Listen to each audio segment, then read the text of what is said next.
Thank you for your patience. Members, we are now live and I am now recording. So Eileen, when you're ready, over to you. Eileen, you're on mute.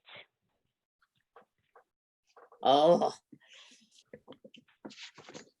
Good morning and welcome to East Devon District Council's Virtual Planning Committee on 15th of July 2020. I'm your chairman, Councillor Eileen Wragg. I would also like to welcome anyone watching the meeting via the live streaming. All participants here today are taking part remotely, and as well as being live streamed, the meeting is being recorded. So please bear this in mind throughout.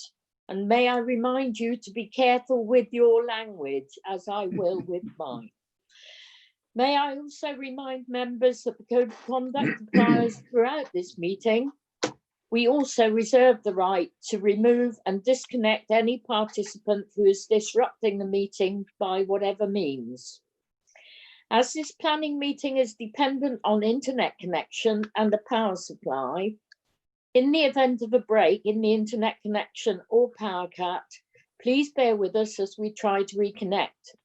After 15 minutes, if we are not able to reconnect, we will consider the meeting adjourned and reconvene at a later date. Please check the committee page on our website for details. Please make sure all phones are turned off or on silent, and make sure all microphones are muted when you are not speaking to avoid any background noise levels. Keep points short and do not repeat points that have already been made, and do not interrupt, a bit like just a minute. If you wish to comment, please raise your electronic blue hand and wait to be called. All councillors have been sent the agenda for today's meeting. Any members of the public who want to view the agenda can do so by visiting our website, www.eastdevon.gov.uk. We will now start the meeting by doing a roll call of committee members here present. Can you please now unmute your microphone, and when you hear your name, please confirm by saying present. When you have confirmed you are present, please mute your microphone again. Thank you. Thank you, Chairman. Councillor Kim Bloxham. Present. Councillor Colin Brown. Present. Councillor Sarah Chamberlain. Present. Councillor Andrew Coleman.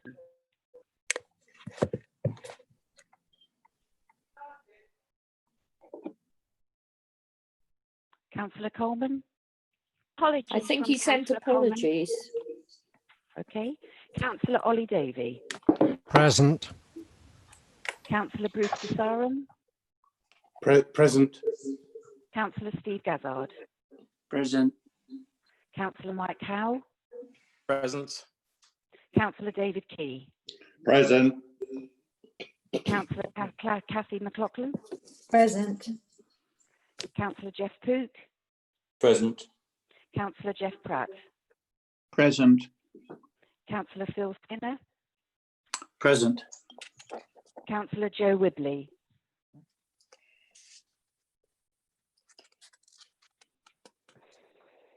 Apologies from Joe. Councillor Tony Woodward. Present. And Councillor Eileen Wragg. Present. I can confirm that your committee is quorate, Chairman. Thank you, Amanda. Right. The running order for today's meeting and the speakers list can be viewed under agenda item 1 on pages 5 and 6. Agenda item 2, minutes of the previous meeting on page 7. If anyone has a comment on the last set of minutes held on the 18th of May 2020, please do so by raising your blue hand. If I have no blue hands raised, I will take this as an indication that you all agree the minutes of the previous meeting.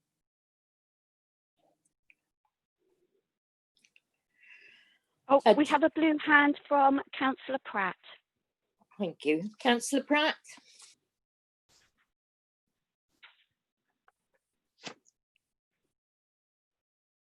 Councillor Pratt? Are you on mute, Councillor Pratt? Yes, sorry, I was on mute. I pressed the blue hand by mistake. Sorry. Okay. Right. No other comments then? No more blue hands. Agenda item 3, apologies. Yes, Wendy, can you confirm? Yeah, we just got the 2 apologies from Councillor Coleman and Councillor Whibley. Thank you. Agenda item 4, declarations of interest. Are there any declarations for this morning's planning applications only? That's just this morning. So I'll do a roll call, Councillor Ragg, for that one. Yeah. Councillor Bloxham. Yes, it's regarding agenda item number 8, the district heating local development order. It's a personal interest as I'm the lead member for Cranbrook Town Council. I liaise with the current provider of heating for Cranbrook, and therefore also as a resident of Cranbrook, I'm a recipient of the district heating. Thank you. Thank you. Councillor Brown. None. Councillor Chamberlain. None. Councillor Davey. I don't know if this one is relevant, but item number 8, the district local development order. I did take part in the consultation there, and one of my comments is registered there. Thank you. Councillor Tasaram. Just to say, member of Exmouth Town Council for the Exmouth items on the agenda today, please. Thank you. Councillor Gazzard. Yes, Exmouth Town Councillor for the Exmouth items on the agenda today. Thank you. Councillor Howe. None that I know of at this time. Councillor Key. None. Councillor McLaughlin. No, none that I know of. Thank you. Councillor Pook. None this morning, and you'll do this afternoon. This afternoon, will you? Yes, Yes. we will. Okay, none this morning. Councillor Pratt. Item 11, that's Unit 4, St George's, Charge Street, Axminster. This relates to a proposed licensing matter, and I am a member of the Licensing and Enforcement Committee. So in this case, I will abstain on any vote. Thank you.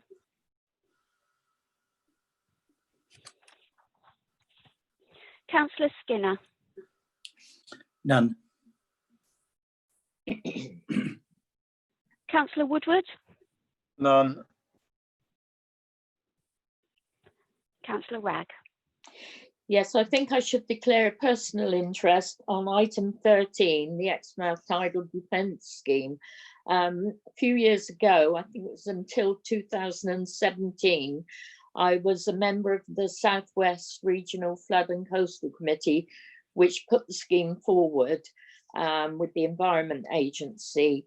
So I was sort of involved with that and have followed the progress ever since. But apart from that, it's just a personal interest.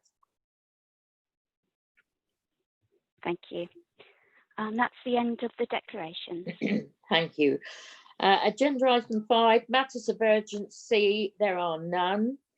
Item 6, confidential, again, there are none. Number 7, planning appeals statistics. Mr. Rose, please. Thank you, Chairman. Morning, everybody. Yeah, you'll see that there are 15 appeal decisions on this agenda. So that's covering the period since the last planning committee. I'm pleased to say that 11 of those were dismissed, 4 of those allowed. So that's a 73% success rate. Just going through the 4 appeals that were allowed, you'll see on the agenda that well, the first one relates to 20 New Street in Honiton. That was an application that went before the Development Management Committee, and there were concerns raised about the impact on the amenity of residents above the unit from a change of use to a takeaway restaurant. And despite those concerns from the committee, the inspector approved the appeal, saying that he felt there was adequate control in place through conditions and licensing, etc., to mean that there wouldn't be any harm to those neighbours above, so allowed that appeal.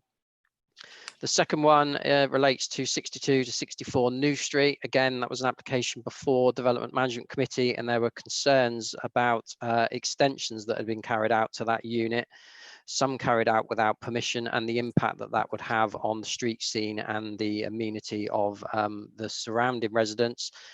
Again, unfortunately, the inspector didn't agree with those concerns and allowed the appeal, saying that the design and the impact on neighbours was acceptable. The third one relates to Liverton.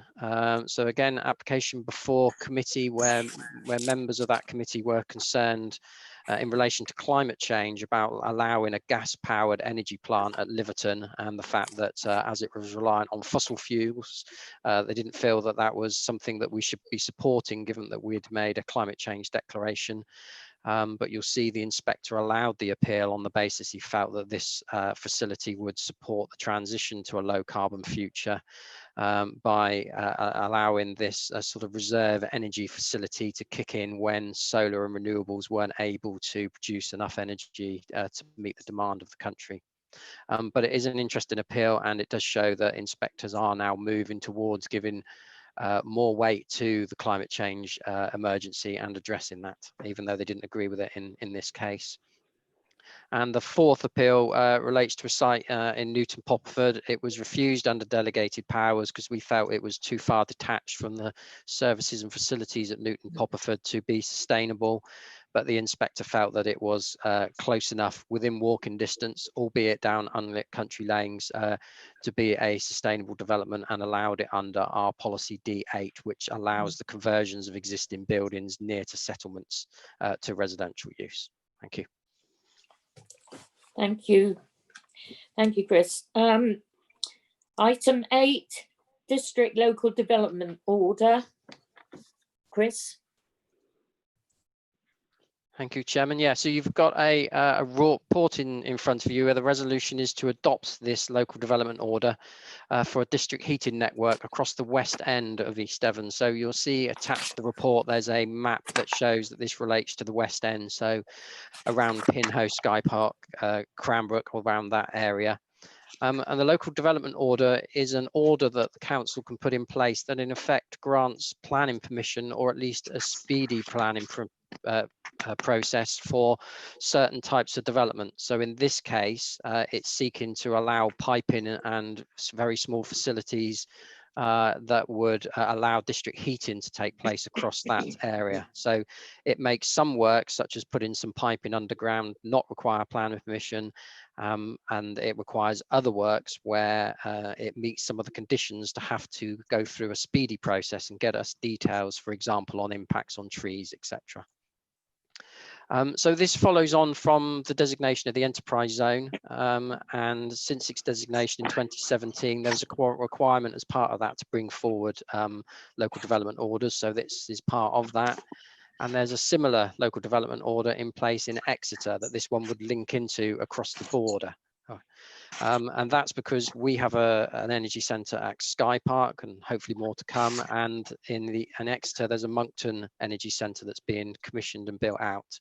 So this LDO will allow the coverage of those two energy centres and the facilities needed to link houses and businesses to those energy centres for those piping facilities to potentially not require planning permission. So in effect, it's supporting that rollout of the services and facilities to enable the low carbon energy to be provided across the district. So it's not putting in place what sort of energy those energy centres would use, but it is allowing all of those linkages and pipes and facilities to be put in place quickly without them needing to go through the planning process. So the energy centre that we've got in the area, Sky Park, is supposed to be going over to biomass once 2,000 dwellings are met. But there was a cabinet report that went last May, I think it was, or 2019, that was outlining the issues with that and the economies of scale and the finance that, or the difficulties that the applicant was getting in meeting that obligation in the Section 106 agreement. And that cabinet report last year identified funding and a feasibility report to be done. And Andy Wood's team are in the process of doing that, and it's almost finalised. And that report would come back to members of cabinet, and that's going to outline how Sky Park can move forward with alternative low carbon or zero carbon energy going forward that will benefit Cranbrook, the 8,000 houses and the businesses there. And at the moment, we already have little that's linked into the Sky Park Energy Centre, and the FabLink, when that comes forward, the heat and energy produced from that will also link into it. So the idea is that through allowing this report, we can speed up the process for those that infrastructure to be put in place to allow this transition to a low carbon or zero carbon energy in the future. The report was originally before committee on the 3rd of March to agree for it to go out to consultation, and it went out to consultation between the 11th of March and the 13th of April, and that was extended until the 1st of May due to coronavirus. You'll see attached to the report as the appendix the 11 consultee responses that were received. Just to point out a couple in particular, the airport raised a concern. So one of the LDO said any buildings over under 1.5 meters wouldn't require planning permission, and the airport raised a concern about the impact on the airport, their instrument display. So we then agreed with them that the height of any buildings or structures, sorry, should be no more than 1 meter before requiring planning permission. You'll also see that the county archaeologists raised a concern about should archaeology be found on site. So that now is a condition on there that should they carry out any of these works and find anything of archaeological value, then they need to come to us as a planning department to agree the way forward. And then I've covered this point, but a lot of the other comments related to the fact that Sky Park at the moment is producing energy via gas, and that we need to move away from that. And as I said, that report will go forward to members with that feasibility of the alternative energy that can come from Sky Park, and that will come forward to members at a later date for them to determine how to proceed. But this LDO would allow all that piping and ducting to be put in place to enable that to happen. And obviously there's economies of scale from that happening, because if the Sky Park Energy Centre switches over from gas to something very renewable, then instantly all the houses and businesses that are served off that benefit. So this is supporting that transition to a low or zero carbon energy development in the area. It's got PD in there, so some things that they can carry out without requiring planning permission, and some things that they would have to liaise with us on, but it's a speedy process in effect. And you'll see from the report that we're talking mainly about piping, cabling, and very small buildings and cabinets infrastructure. So they aren't expected to have a large visual impact. The LDO would be in place for 15 years, and then it would have to be either renewed or it could come to an end at that point. So in light of all that, the recommendation is that the LDO in front of you is adopted to enable that piping and facilities to be into place, and then members will at a later date through cabinet be able to deal with the issues of the energy, how the energy produced in the energy centres. Thank you. Thank you, Chris. I'd like to thank people, members of the council who actually took part in the consultation. The comments are quite helpful in helping inform. I'll first invite non-members to speak by raising their virtual blue hand, starting off with Councillor Rickson. Once non-members have spoken, I will then invite members of the committee to speak. I see that Phil Skinner, you've got your hand up. Did you want to speak on that? If I may, Later Madam, if I will speak on that application, but Okay, that's all I right. actually, Madam Chairman, I'd like to revert back to the previous. I did put my hand up for planning appeal statistics. I wanted to ask a Okay. question. Do you want to do that now, or would you like to wait until later? You do that now. Well, okay. Sorry, members, just to, I did put my hand up because I wanted to have a comment Yeah. I wanted to make regarding the planning appeal statistics that Mr. Rose put forward. He put forward really what I was interested in is the ones where the lessons to be learned within the planning system is to the ones whereby the planning inspector have turned over, quite obviously for whatever reason. Some are quite small and they become a point of conjecture, and I get that. But the one that hit my radar the most was the one regarding Liverton Business Park. And that application was obviously allowed for whatever reasons that is. And I don't know that I want to particularly get into the process of that. But what I'd like to know is were there any costs awarded against the council? And if so, what was it on any of the applications? Chris, can you help with that? Yeah, so we didn't have, well, they didn't apply for costs on the Liverton scheme. So we didn't have to deal with that, and the inspector didn't impose any costs on us. And if you read the report, you'll see the inspector's given quite a weighted, balanced outcome to that. So even if they had applied for costs, given the inspector's decision, I wonder whether he would have allowed it anyway. And there were no costs given against us on any of the other 3 appeals either. Thank you very much, Madam Chairman. Thank you, Chris. That's what I wanted to know. Thank you. Thank you for that, Phil. Right, Councillor Ritson. Thank you very much, Chair. My comments are that there have been lots of comments against this proposal and none in support. I noted the comments from Anne Bentham, which stated that the development order will not contribute to the council's stated aims to decarbonise. I would just point out that 6 days ago on the BBC News website, the World Meteorological Organization were reported as saying there's a growing chance that global temperatures will break the 1.5 degrees Celsius threshold over the next 5 years compared to pre-industrial levels. This was the target agreed by world leaders in the 2015 Paris Climate Accord. So we need to progress to low carbon as soon as possible to help meet our objectives.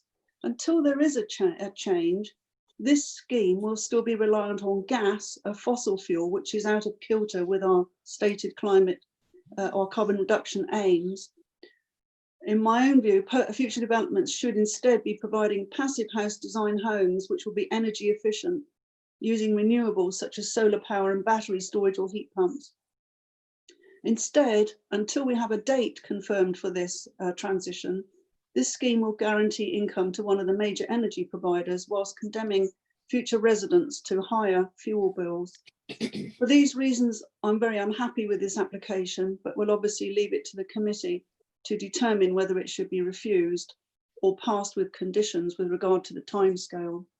Thank you, Chair. Thank you, Councillor Ritson. Do we have any more non-members wishing to speak, please? No? Not at this present time, no, Chairman, no. No, that's fine, thank you, Amanda. Right, members of the committee, can you please put your blue hand up if you'd like to speak? I see Phillips is still up, Mike Howe. So, Philip, do you want to speak on this? Thank you, Madam Chairman. I've got a bit of a previous life, so I understand many of the things that have been doing. I understand Councillor Ritson's made comments. The problem is we're here at an objective meeting in making decisions and we're going forward. And I would have thought that if there were any comments that needed to be made, and it was at the consultation, that they would have been made at that particular time, could have been answered at that particular time. I have certain concerns when members tend to throw in remarks of what got said somewhere in some debate somewhere else, with which we're not able to actually collaborate either one way or the other. And I'm not saying that Councillor Wixon isn't right in what she's saying. What I'm saying is we have to work with actual facts and facts that are in front of us. So to me, it's a comment, and it's really has no more weight for me than that. As far as district heating network is concerned, it obviously makes sense, and it's something we've been doing for a long time in the local authority, and working for district heating system across, particularly in Cranbrook, when Cranbrook was developed, and that is the way that we've been looking to go. And I'm sure that it's got to be much better to have a district heating system. Is a much preferred way of going forward. Of course, it doesn't answer all of the questions of all of the things. We know that, but it is certainly making steps in the right direction. So my view on this particular paper that's gone forward is that I am, in a general sense, there's one or two things I might have a view with, but in general sense, I'm going to be supportive of. Thank you, Madam Chairman. Thank you. Councillor Mike Howe. Mike? It's all right, yeah, I've got it. I will recommend approval of this as per officer's recommendation. And actually, to pick up on Councillor Skinner's points to start with, and obviously Councillor Rixon's, her questions have been answered, and they're actually in our report on pages 45 onwards. The current planning system wouldn't allow us to build carbon neutral houses currently. We have no policies as such or anything else. The NPPF, although supportive, does not categorise that is what we have to do. So we have two choices here. We either do this and hope, actually we force through cabinet maybe or anything else to make them use renewable energy, or we put gas boilers in every single house. That is a no-brainer, wrong answer straight away. So we have no choice. This has to be done. It's not perfect. It's a step in the right direction. And as such, I fully support what the officers have achieved and get this going as fast as possible to make the benefits available and confirmed in it the reality, and get these buildings up. Thank you very much. Thank you. So is that a proposal, Mike? I assume it is. It is, absolutely. Right. Do we have a seconder, please? Yes, Madam Chairman, I'll second that. Thank you, Philip. Yeah. Would anybody else like to speak on this, please? I see that Kathy. Yes, please. I was going to second Mike, but Councillor Skinner's managed that. Just to ask Chris, I know our tree officers are hard pushed at the moment to do what they're doing because there's not many of them. But in practical terms, while this work would be carried out, who would police it and ensure that what's been consulted on actually happens, i.e. saving the trees, etc., all of the bits that are there, please? Yeah, so it's us in the planning department. It's the development management team and our enforcement officers. So any conditions they need to comply with, the information would come to us, and then it would be for us in consultation with the tree officers to keep an eye on that or to take any action if they aren't complying with it. Thank you, Chris. Councillor Ollie Davey, please. Thank you. I'm going to be very brief. I fully support what Councillor Rixon is saying on climate change, but actually I think that this is compatible with moving over to a low carbon future. And as Chris has pointed out, hopefully in the not too distant future, the facility at Cranbrook will be switched over to low carbon. It's been a long time coming. It's supposed to have happened by now. But when it does, every house that's connected to that network will automatically become low carbon. The alternative would be ripping out an awful lot of boilers and installing alternative systems. So I actually think it's not incompatible, and I'm actually in support. Thank you, Ollie. Councillor Kim Bloxham. Thank you. Yes, I'm in support, and I think enough has been said as to why we should support this. I just wanted to come back on Councillor Rixon's comment that we're leading our residents to higher fuel bills. And as I've already said, I'm a recipient of district heating, and I would disagree and feel better placed to say that our residents are not left with higher fuel bills. Thank you. Thank you. Councillor Jeb Cook. Yeah, it's just to say that this application, it's about adopting a development order. It's all about streamlining the planning process. We aren't supposed to be redebating district heating systems. And so I think anything that can streamline the planning process, any applications will have to go through all the utility checks and all private land checks anyway. So all we're doing here is making something, simplifying something, streamlining something, which will need to happen. And I will support it. Thank you. I don't see any more speakers. Are we all done? We're all done. We have a proposal to approve and a seconder. All those in favour, please. Oh, Eileen, we're going to do a roll call. yeah.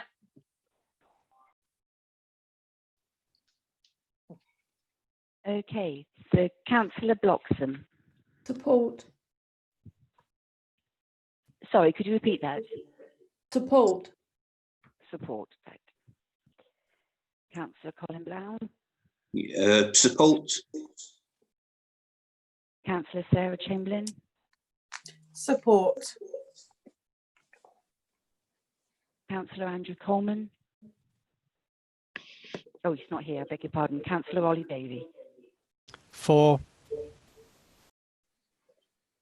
Councillor Bruce Desarum. Support. Councillor Steve Gazzard. Support. Councillor Mike Howe. Support. Councillor David Key. Fully support. Councillor Cathy McLaughlin. Support. Councillor Jeff Pook. Support. Councillor Jeff Pratt. Support. Councillor Phil Skinner. Support. Councillor Tony Woodward. Yes, for. And Councillor Eileen Ragg. Support. That's a unanimous decision, Chairman. Thank you. Now we move on to the agenda. First application. Application number 192580, full, land adjacent 1 the Broadway, Littleham, Exmouth. And we have 2 ward members who would like to speak, I see. But first of all, could you call Mrs. Lynn Jones, please? Alethea.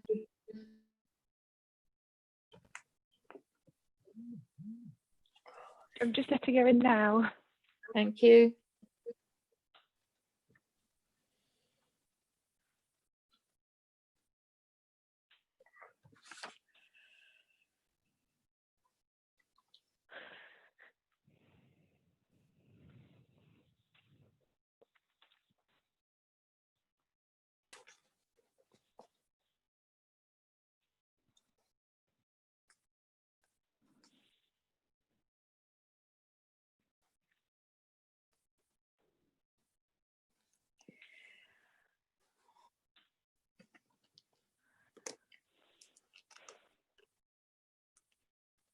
Is she in the waiting room?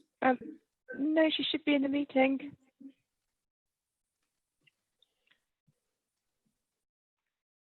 I believe there's also Mr. Humphreys to be called into the meeting. There as is. well. Yeah, he should be there as well. I've let them both in.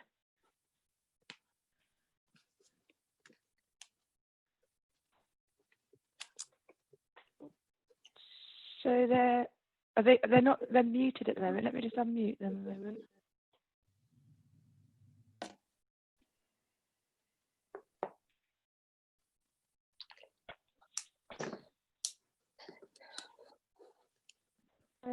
Yes, they should be in.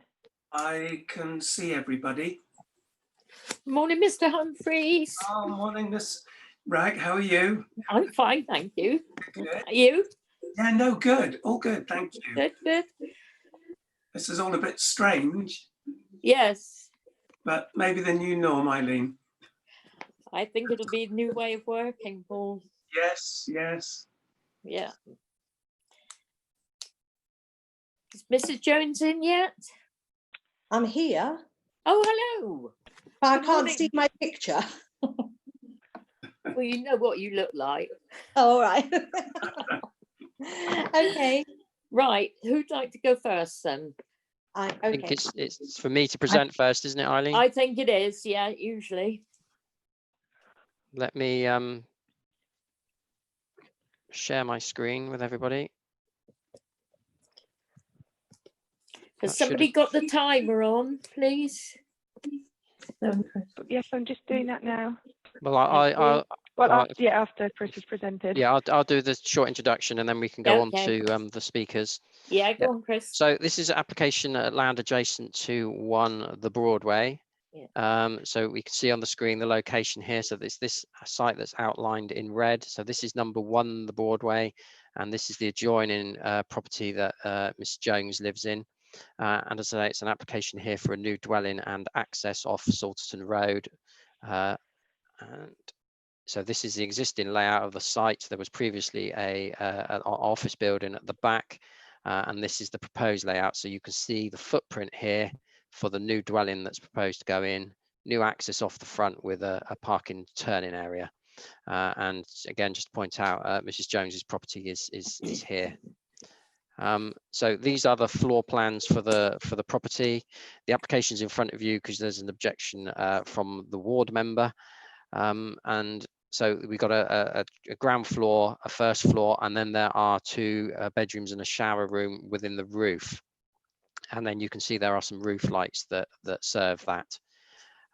So just to mention first that there was a previous application on this, a couple of previous applications on this site, the last one of which granted a dwelling on there, very similar to the dwelling that we've got in front of us now, but it was approximately half a metre lower because originally it was set further into the ground. So this proposal has come in because it's slightly changing the design, particularly the rear elevation facing Mrs. Jones, and also raising the building out of the ground by approximately half a metre.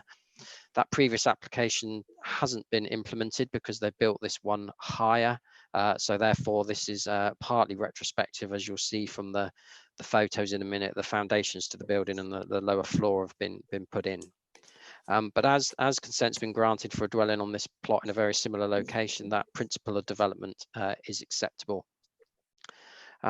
So as I say, half a metre higher than the previous scheme. The reason for that, we're advised, is that because of the need to connect into the local drainage system and to prevent having to pump the drainage upwards, they've raised the levels of the building to overcome that. And this is the proposed rear elevation, which I think is the focus in the report, the main issue that faces Mrs. Jones's property. You can see from that you've got 3 windows at first floor in the rear. They are all high level windows, obscure glazed with restricted openings, and there's no windows in the roof. Just for your comparison, the previous scheme that was proposed is the one that's on front of you now, and you can see that again it had a obscure glazed bathroom window here. It had 2 of these sort of high level windows that cut across into the eaves, and there were 2 Velux in the roof. So this is what's been consented. As I say, this is what they are now seeking consent for. That's the layout of the plot. So just to go on to the photos, this is the entrance off of Salterton Road. So the proposed location for the dwelling is in here. And you can see here the works that have already been carried out. And as I say, this is approximately the half a metre rise in the floor level that's proposed as part of this application. This is adjoining this is looking back from the boundary towards Salterton Road. And this is looking towards the rear garden of Mrs. Jones's property. So you can see that there's a boundary wall there at the moment, and there's a proposal to put a fence as part of the application along this boundary on the inside of that wall as well. And this is stood within or on the level of the new property, looking back towards Mrs. Jones's property there. So you can see the relationship. And we're now stood in the garden of Mrs. Jones's property. So the dwelling would be in here, similar height to this adjoining property, as you can see. And that's a looking back directly. So you will see a fence line along here, and then the dwelling there. And again, looking back towards Mrs. Jones's property and number 1, and you can see the fence line along there for number 1. So the issue in front of us really is there's 2 main considerations as the principle has already been granted. One is the ½ metre increase in height of the dwelling. As I say, it will take it to a similar level of that adjoining property that's already there. The ½ metre, whilst noticeable to the neighbour, is only ½ metre, and given that the roof will pitch away as it does with that existing property, it's not considered that there'd be harmful enough impact from that increased height to justify refusal of permission. In terms of overlooking and overbearing, with the fence erected along this boundary, there wouldn't be any overlooking from the ground floor. And in terms of from the first floor, we've ensured through amendments to the scheme that there are no more windows in the rear of this proposal than there were in the previous scheme that was approved. And as I say, the 3 windows that are proposed are high level, would be obscure glazed and would be fixed shut.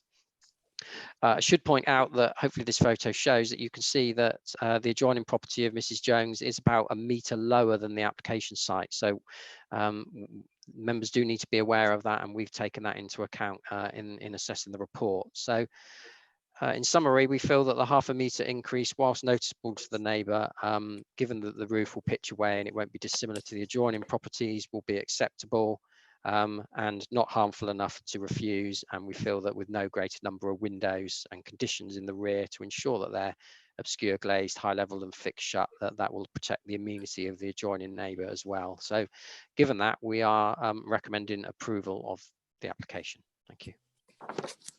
Thank you, Chris. Could we have Mr. Humphreys then, please, now? Okay.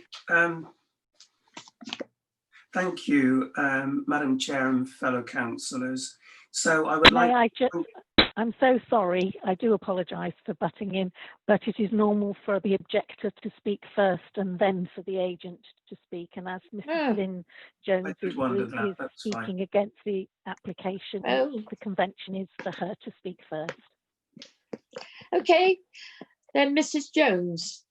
Yes, thank you. I'm Lynn Jones and I live at number 3. And as you can see, our house is 1 metre lower than this plot and it will be overbearing on us. You saw that approval has been given for a 3-bedroomed house, but only when the ground was lowered. And there were 12 conditions applied, the majority to protect the adjoining properties. Yet this proposal is for a 5-bedroomed, 3-storey house to be built at the higher level, within 5 metres of our boundary wall. The reason given for raising the level was to accommodate the drainage. However, regarding the drainage, we highlighted that in 2018, and a clear statement was made by the agent that the arrangements were totally adequate. The size of this house will be 8 metres high, plus another metre with the ground level difference. So we'll be looking up at a building towering 9 metres above us and spreading 10 metres immediately along our garden wall. It has been stated that the height is lower than the 2 neighbouring properties, but this house has had the ridge removed to create a flat roof of 2 metres in width. Had this not been done, then the height would be higher than both of the adjoining properties now.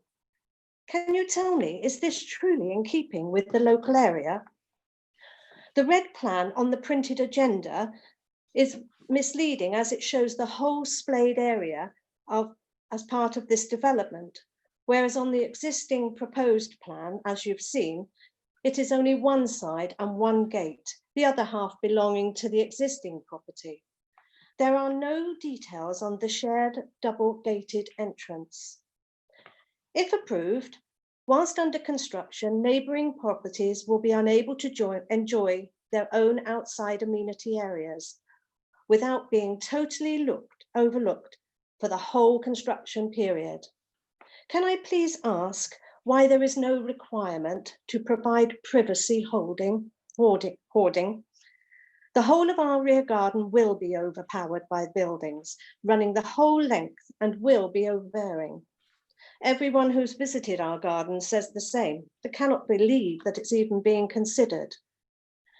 I appreciate that you are very, very busy people, but I think it would give you a much clearer picture if you were able to visit our property to see our concerns firsthand. Thank you.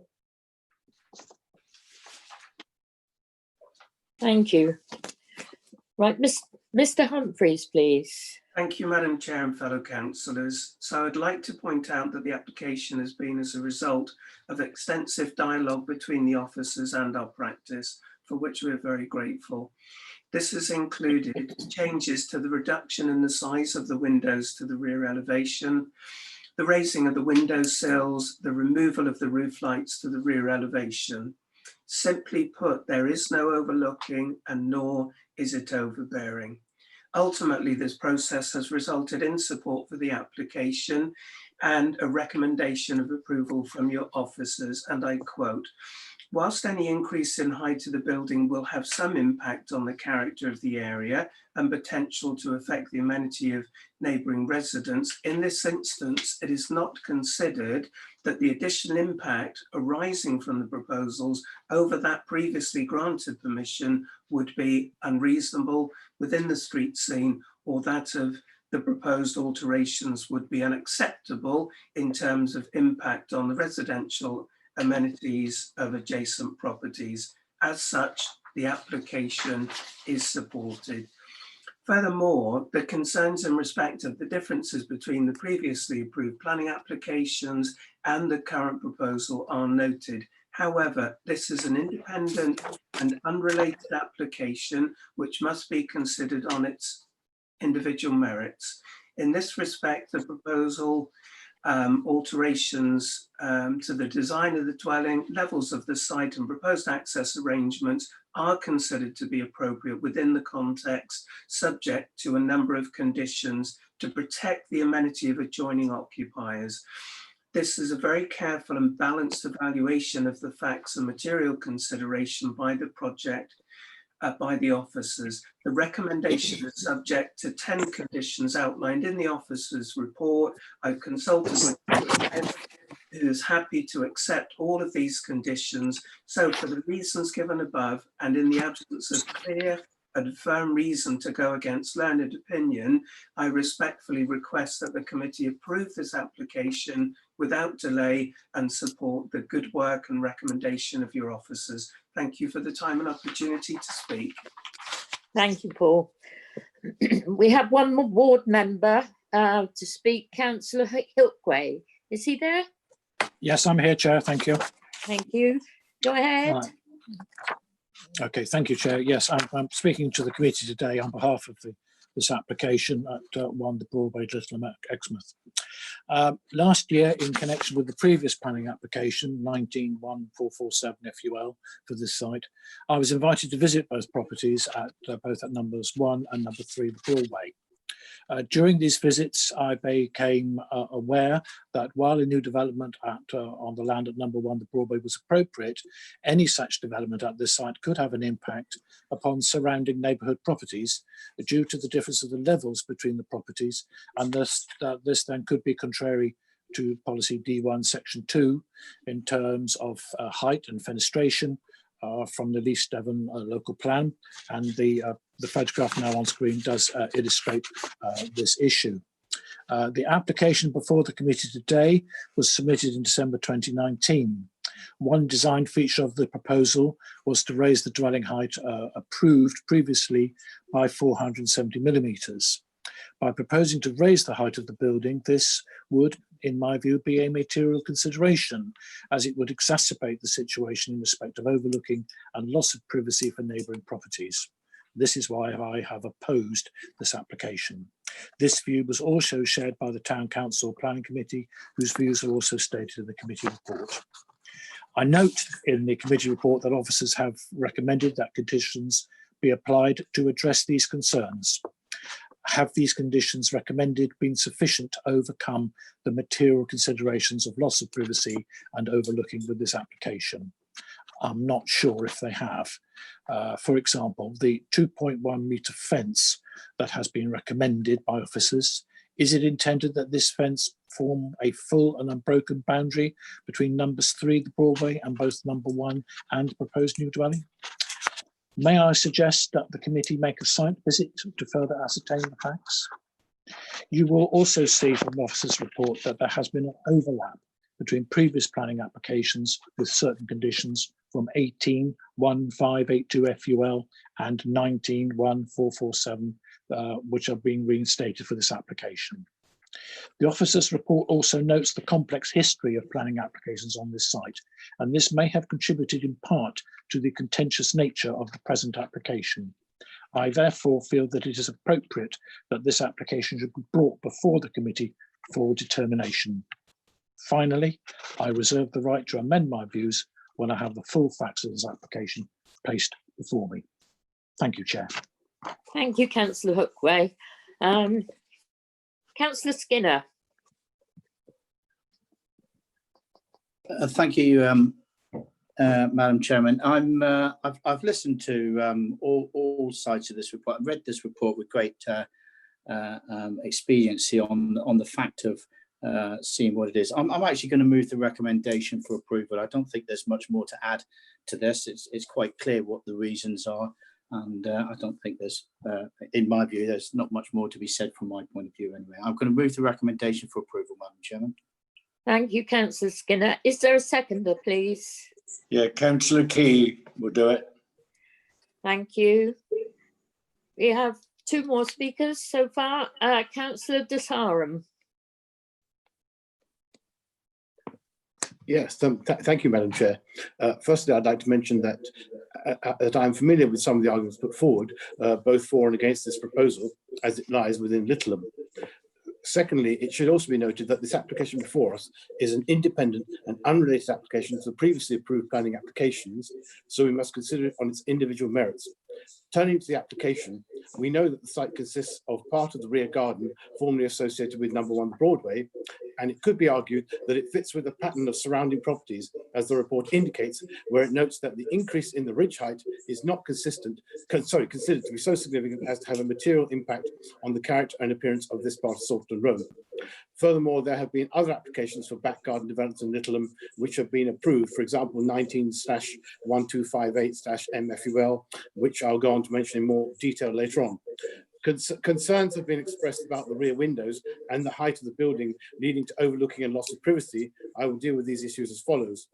The issue of height seems to be the major obstacle which causes anxiety to residents, as the Town Council state that in their view, the amended plans did not mitigate concerns regarding the raised height from the previously approved proposal.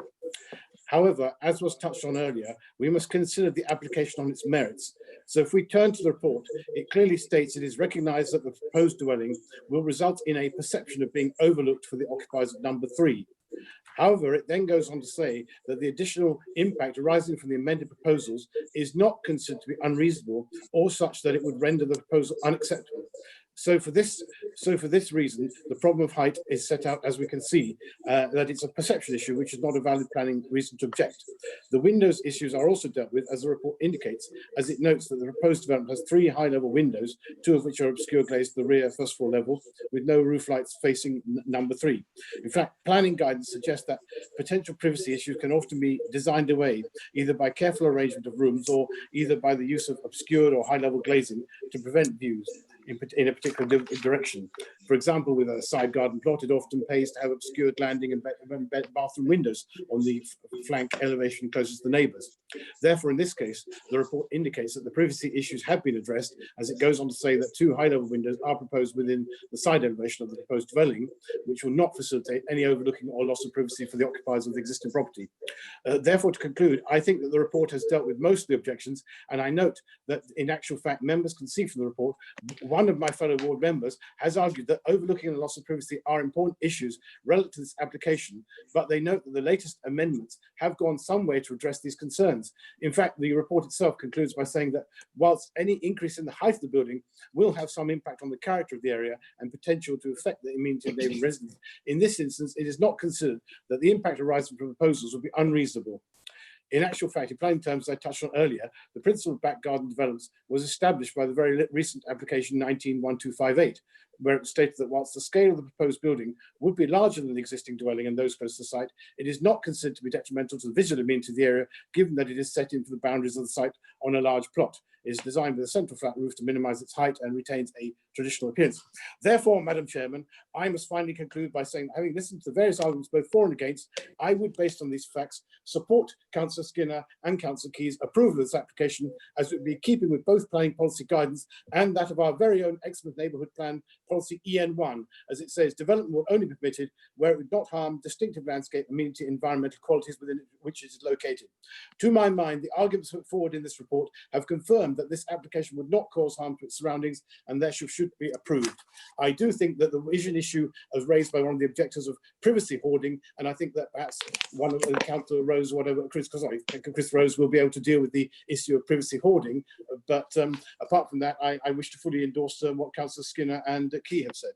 Thank you very much indeed, Madam Chairman. Thank you, Councillor De Sarum, for your very detailed submission. Now, Councillor Pook, please. Thank you. And following Bruce there, I feel somewhat inadequate. I'd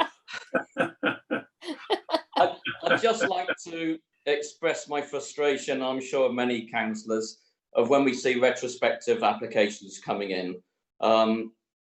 I fully understand the reasons why the level's been raised, and it's quite practical reasons for the drains. But surely this could have been identified earlier on, and we wouldn't have to be looking at what's effectively a retrospective application.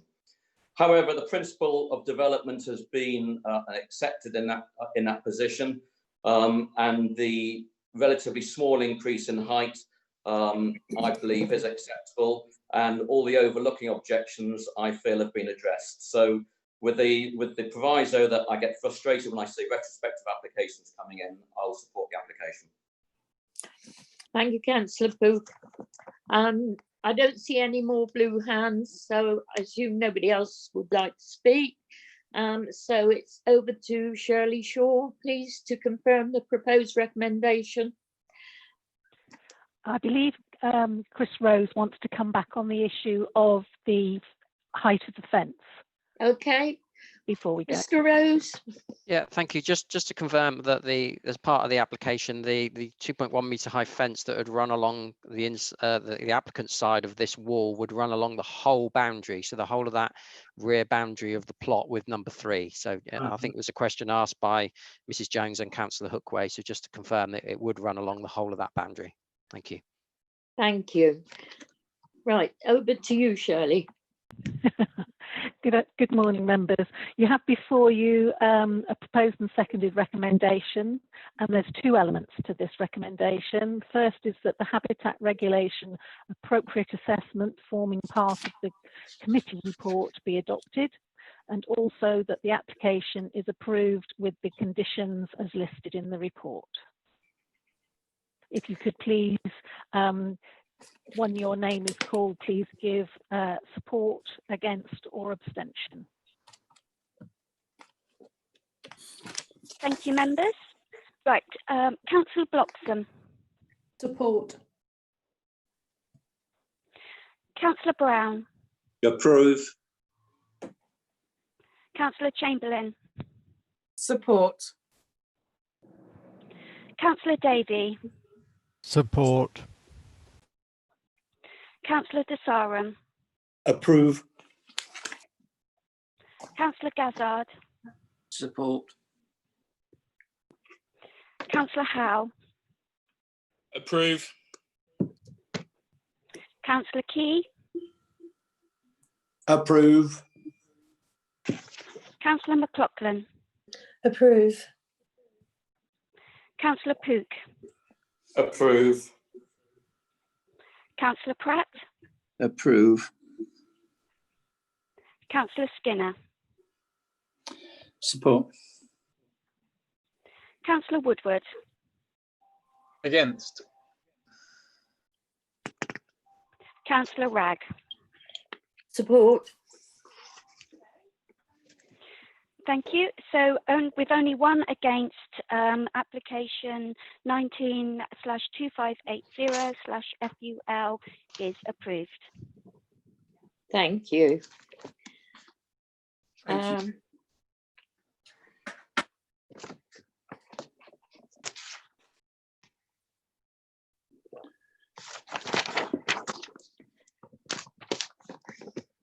It's all right, I got lost in all the detail there.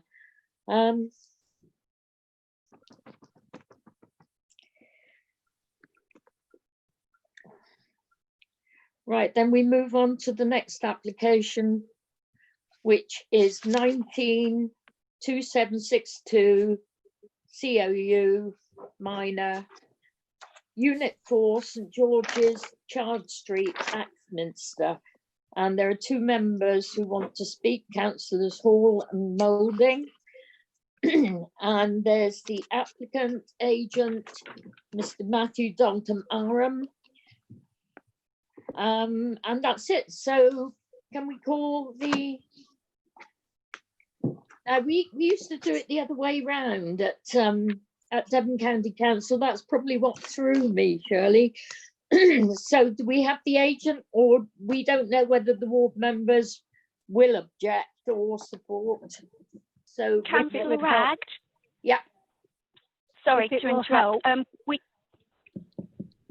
Go on, Shirley. Usually it is the development manager that gives the report, so everybody knows basically what is being spoken about, and then we have the speakers who are against, and then the speakers who are for, and then you go on to ward members. Yeah, thank you. Thank you for putting me right. Mr. Rose, please. Thank you, Chairman. There we go. Yeah, so this is an application at Unit 4 St George's, Chard Street in Axminster, and it's a change of use of a shop from an A1 retail use to a micro pub. It's before you because technically it's a departure from the local plan. So we can see we're right in the heart of Axminster here. So there's the hotel. So it's this unit here, and it's primary frontage in the local plan. As I say, quite a small unit, and they want to turn it into a micro pub. There are no external alterations proposed, and it's this small unit here, the frontage to the street that you can see there. So in terms of the local plan, businesses and people investing in new businesses is obviously supported. It's promoted by Strategy 6 and Strategy 20. But policy E10 of the local plan says that when you are in these primary shopping frontages, to go away from retail, so your normal A1 use to other uses, it requires 12 months of marketing to establish that the unit's no longer required for that retail use. And in this case, the proposal hasn't been through that full 12 months of marketing, which is why it's technically a departure. But you'll see from the report that there are a number of reasons why we feel that we should support the application regardless of that. One being that there's one of several units in the vacant units in the town. There's obviously been changes to retail over the last few months through coronavirus, so we want to support people that are wanting to open proposals. The micro pub would have an active frontage, so in effect it would operate as a shop with people coming and going. It would be a day and nighttime use, which is positive for the area. And they have done some marketing of the premises since September, obviously a bit curtailed because of coronavirus, but nothing came out of that. And it's obviously it's better to have this unit being brought into active use than for it to potentially staying vacant. So because of that, we're supporting the change of use in the new business, despite the lack of that full 12 months of marketing. We feel that those benefits more than outweigh that. You'll see from the report there are some concerns raised from environmental health about potential cooking, but the applicant's concerned that there won't be, the cooking of meals as you get in restaurants. So I think that addresses that issue. You'll see that concerns been raised about noise. There's a condition on there about testing to ensure that there's no detrimental impact for noise between the ground floor and the upper floors. We received a report today on that, which seems to indicate that there's a solid floor between the buildings. So that should ensure that that there's no noise transfer, but we haven't had a chance to check that in detail, so I'd still recommend that that condition remains on there. And we can also control noise through restricting the hours of operation and ensuring that there's no music played. The final point that's raised by an objector is a concern that people using this micropub will spill out onto the pavement. That's not considered to be likely, and the license will control the areas where people are allowed to sell and to drink the alcohol. So we feel that that's adequately covered by those other licensing regimes. So the application is recommended for approval, subject to those conditions to control the hours and music and that mitigation. And we feel that it's beneficial to Axminster to bring this unit back into use, despite that technically not complying with that full 12 months of marketing. So it's recommended for approval. Thank you. Thank you. Can I call on the ward members, please? Oh, Councillor Hall, Councillor Moulding. I'm here, Chairman, Councillor Go ahead Moulding. then, Andrew. Yes, I support this application in principle because it will be bringing a vacant shop back into good use. I think a micro pub will be very popular, and I understand the situation regarding the amount of time that's been given to marketing the property, and that therefore it's a departure from our policy. The only issue I had to bring, and I believe I put it on my response to the application, was regarding, and it's mentioned on page 76 of the report, about evacuation, because there is always a suggestion that there should be at least 2 exit points from a property. And looking at the picture that I have in front of me, and I presume you have in front of you, you can see that it's the entrance is right there, but there is no rear exit. Now, this is in a very narrow portion of Axminster, right opposite the George Hotel, and without the north-south relief road that we're all looking for in Axminster, it would appear that we're still going to get articulated vehicles trying to get round the corner by the George Hotel. And on occasions, the shops in this position have been compromised by vehicles actually ploughing into the front of the building because they can't get round. Now, in that extent, say, for instance, a vehicle ploughed into the front of that building and created a fire.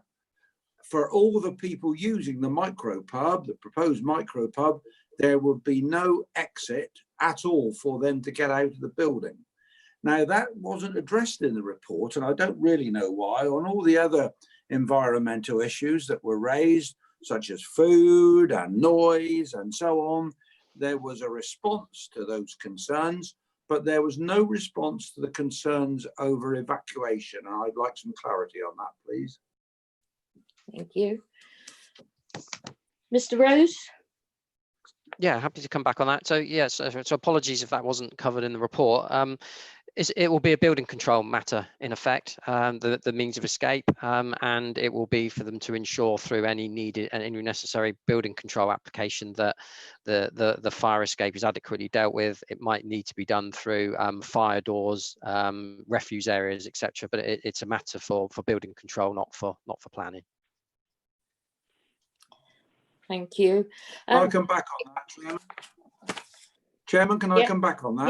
Yes, Sandra. Really, I understand it probably is a building control matter, but irrespective of fire doors, there is no alternative. You can't get out the back of this building. There's other buildings built on in behind. There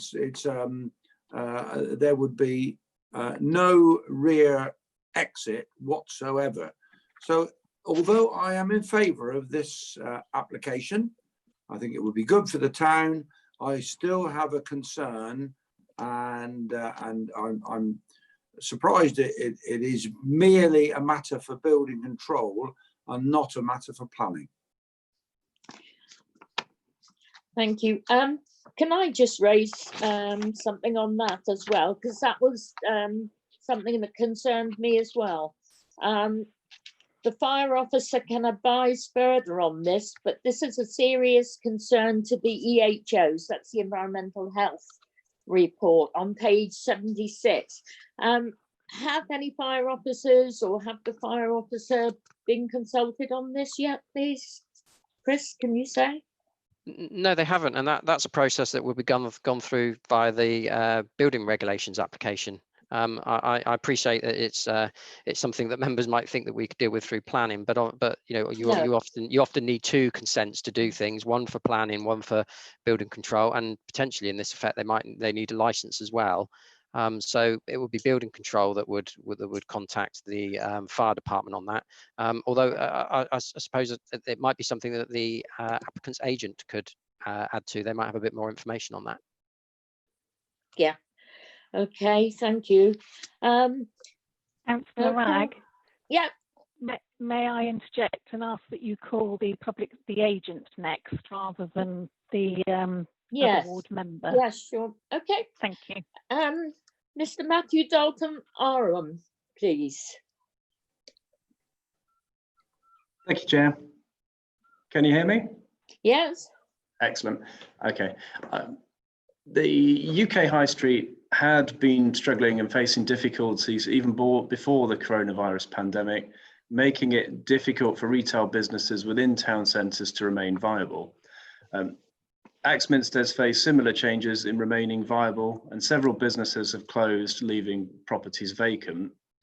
Since 2001, the UK has lost a quarter of its pubs, but micro pubs and community-owned pubs are bucking this trend.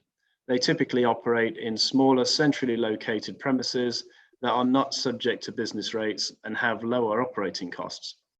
This micro pub is intended to be a space for conversation and socialising over a drink where the community can meet up on a more local and personalised basis. The micro pub would reintroduce an active use for a former shop that has now been vacant since September 2019 and would have economic and social benefits in supporting the vitality and viability of Axminster and ensuring it remains competitive. We are thankful for the support for the proposal and would largely concur with the assessment provided within the officer's report. The applicant has no objections to the proposed conditions relating to opening hours, the control of music, or the restrictions preventing the preparation or cooking of food. However, the condition requiring noise testing to be carried out within a month of the micropub's opening is considered unnecessary, as noise matters can be controlled via environmental health and licensing legislation. The applicant has commissioned a noise impact assessment, which highlights the party floor between the proposed micropub and above the flats is a high density concrete beam and block floor rather than traditional wooden floorboards, which was installed during the refurbishment of the former shop to protect the amenity of upstairs occupants. The assessment highlights that the worst case predicted noise levels arising from the use would be 5 decibels below the recommended noise limits, meaning that general conversation is unlikely to be heard above the proposed micropub. Further, the council has approved other similar uses, including a micropub at the Hat in Seaton and a cafe at the Community Waffle House in Axminster, where noise surveys were not required. The size of the venue and the low-key nature of the use would not result in significant amenity impacts. There is also a much larger hotel and public house immediately opposite the site, and the flats above face a noisy road. Any noise associated with customers leaving the micro 30 seconds will be in remaining. the management's best interest to minimise. We would respectfully request that members approve the application. Thank you. Thank you. Next, Councillor Hall, please. Thank you very much, and good morning to you all, and good morning, Chair. Morning. In principle, I agree with this application.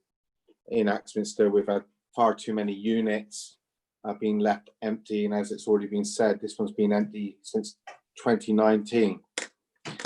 Looking at this area and knowing the area very, very well, I know that this shop has been used for many, many different things in my short 50 years.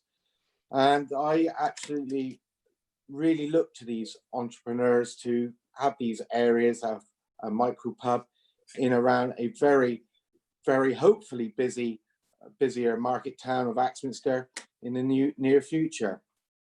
We know that all our high streets are struggling at the moment, and in Axminster we're going through the Totally Locally initiative to try to get people in the town. Just round the corner to the left there of that picture, we've got Costa, and Costa really is what I would feel is quite similar, but it sells coffee and not alcohol.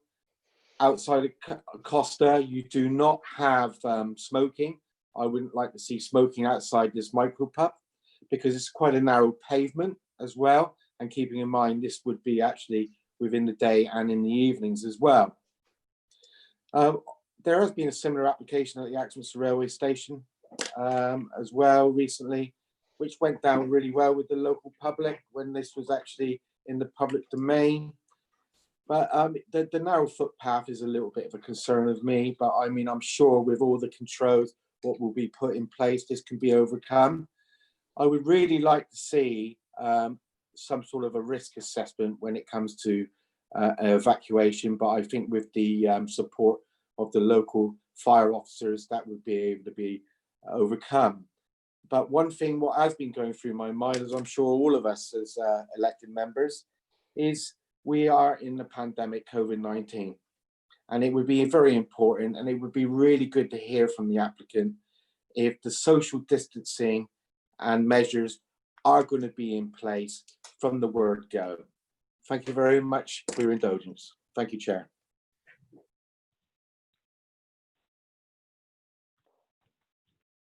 You're on mute, Eileen.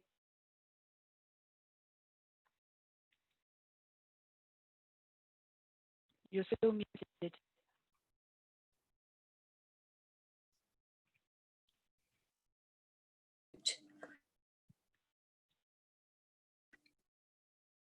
It keeps muting. Right. There you go. Yeah, back again. Councillor Kim Bloxham.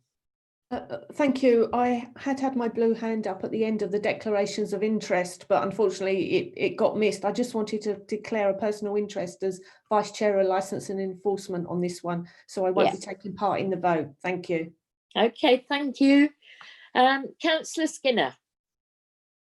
Thank you, Madam Chairman. I think the points have been put over extremely well. I'm actually supportive of these sorts of applications that come forward in the way of using a building that in Axminster. I know Axminster a little bit. I would never profess to know it quite like Councillor Hall and certainly not Councillor Moulding.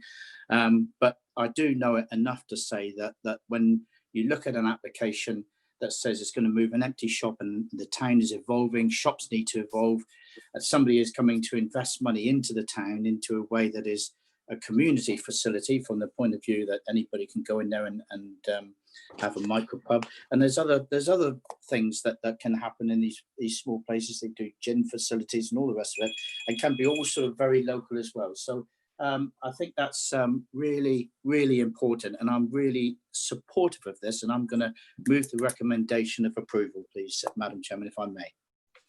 Thank you. Do we have a seconder, please? Councillor Wright, happy yes. to second it, Madam Chair. Sorry? Happy to second, Chair, Councillor, Madam Chair, you. if you needed it. Thank you, Councillor Sarum. Councillor Key. Thank you, Madam Chairman. I would have seconded it, but I just wanted to actually, a little thing that I'm very much in support of these things. What does concern me, that licensed premises, and I mean, I know locally all the public houses have to have an entrance and a separate access, right, to come out. How does this apply to this? I mean, I appreciate it's not a pub, but it's a drinking facility, and it could be serious. So I don't know how this applies with licensing or with the government legislation at the moment, where you have to have an exit, an access, and an exit. That's an interesting point. Thank you. Mr. Rose, would you like to come back on that? Yeah, well, I suppose I can say it's not the changes that the government are bringing into from coronavirus legislation. They're not changes to planning legislation. I think we'll find that the majority of our shops across the district only have one way in and one way out. So I think these things come down to the management of the premises itself. So the people that run it would have to put in place a system to ensure that they minimise as much as possible the people coming out and potentially having one-way systems inside. I take the point from Councillor Key, but it's not something that we can get involved with at this stage from a planning perspective. Okay, thank you. Councillor Howe. Thank you. And it's really actually to clarify a couple of points. One, fire brigade, obviously Chris has already made this statement. It's not a planning matter. It isn't. It would be a risk assessment for the business to do in cooperation with the fire authority. If they can't overcome that risk assessment, they can't open. Their problem, not ours as a planning authority. We have to deal with planning matters. And the same goes for the COVID. You don't have to have two entrances. You can have one entrance, but you have to man it, being a business owner, having done all this, and all the rest of it. So none of this is legislation and none of it relates to planning authority. I'm more than happy with this. This is brilliant. Get on, let's try and reinvigorate it. And if the applicant can overcome the safety issues that I am sure the fire brigade will have, but that is not a planning matter. So good luck to them. I wish them well. Let's see more local businesses in our local towns, putting some local vital economy back in and reinvigorating what we all need. So good luck and happy to support. Thank you, Councillor Howe. It's been mentioned a number of times. I think COVID is going to change the nature of shopping, undoubtedly. I'm hearing that a lot is being done online now, a lot of deliveries, they've just gone through the roof. So I think it's going to change the nature of our shopping areas, that's for sure. There are no more speakers. We've had a proposer and the seconder to approve the recommendation. Can we take the vote, please? Amanda? Councillor Kim Bloxham. Abstain on the basis of my personal interest. Thank you. Councillor Colin Brown.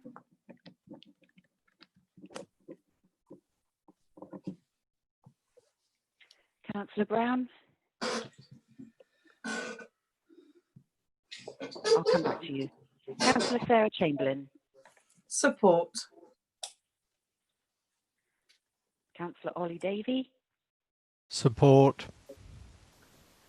Councillor Bruce Desarum. Approve. Councillor Steve Gazzard.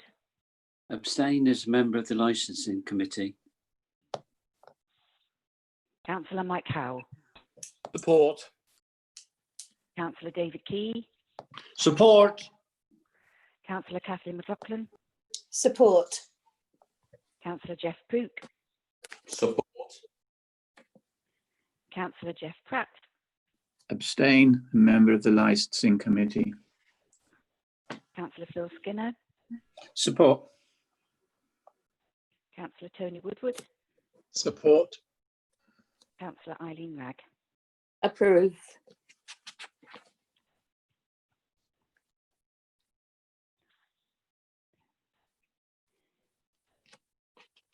So that's a vote of 10 in favour to support the application. Thank you. And how many abstentions? 3. 3. Thank you. Madam Right, then we Chair. move. Madam Chair. Excuse me, but somebody didn't vote in that then. Oh yes, you're quite right. Sorry, Councillor Colin Brown. Is he here?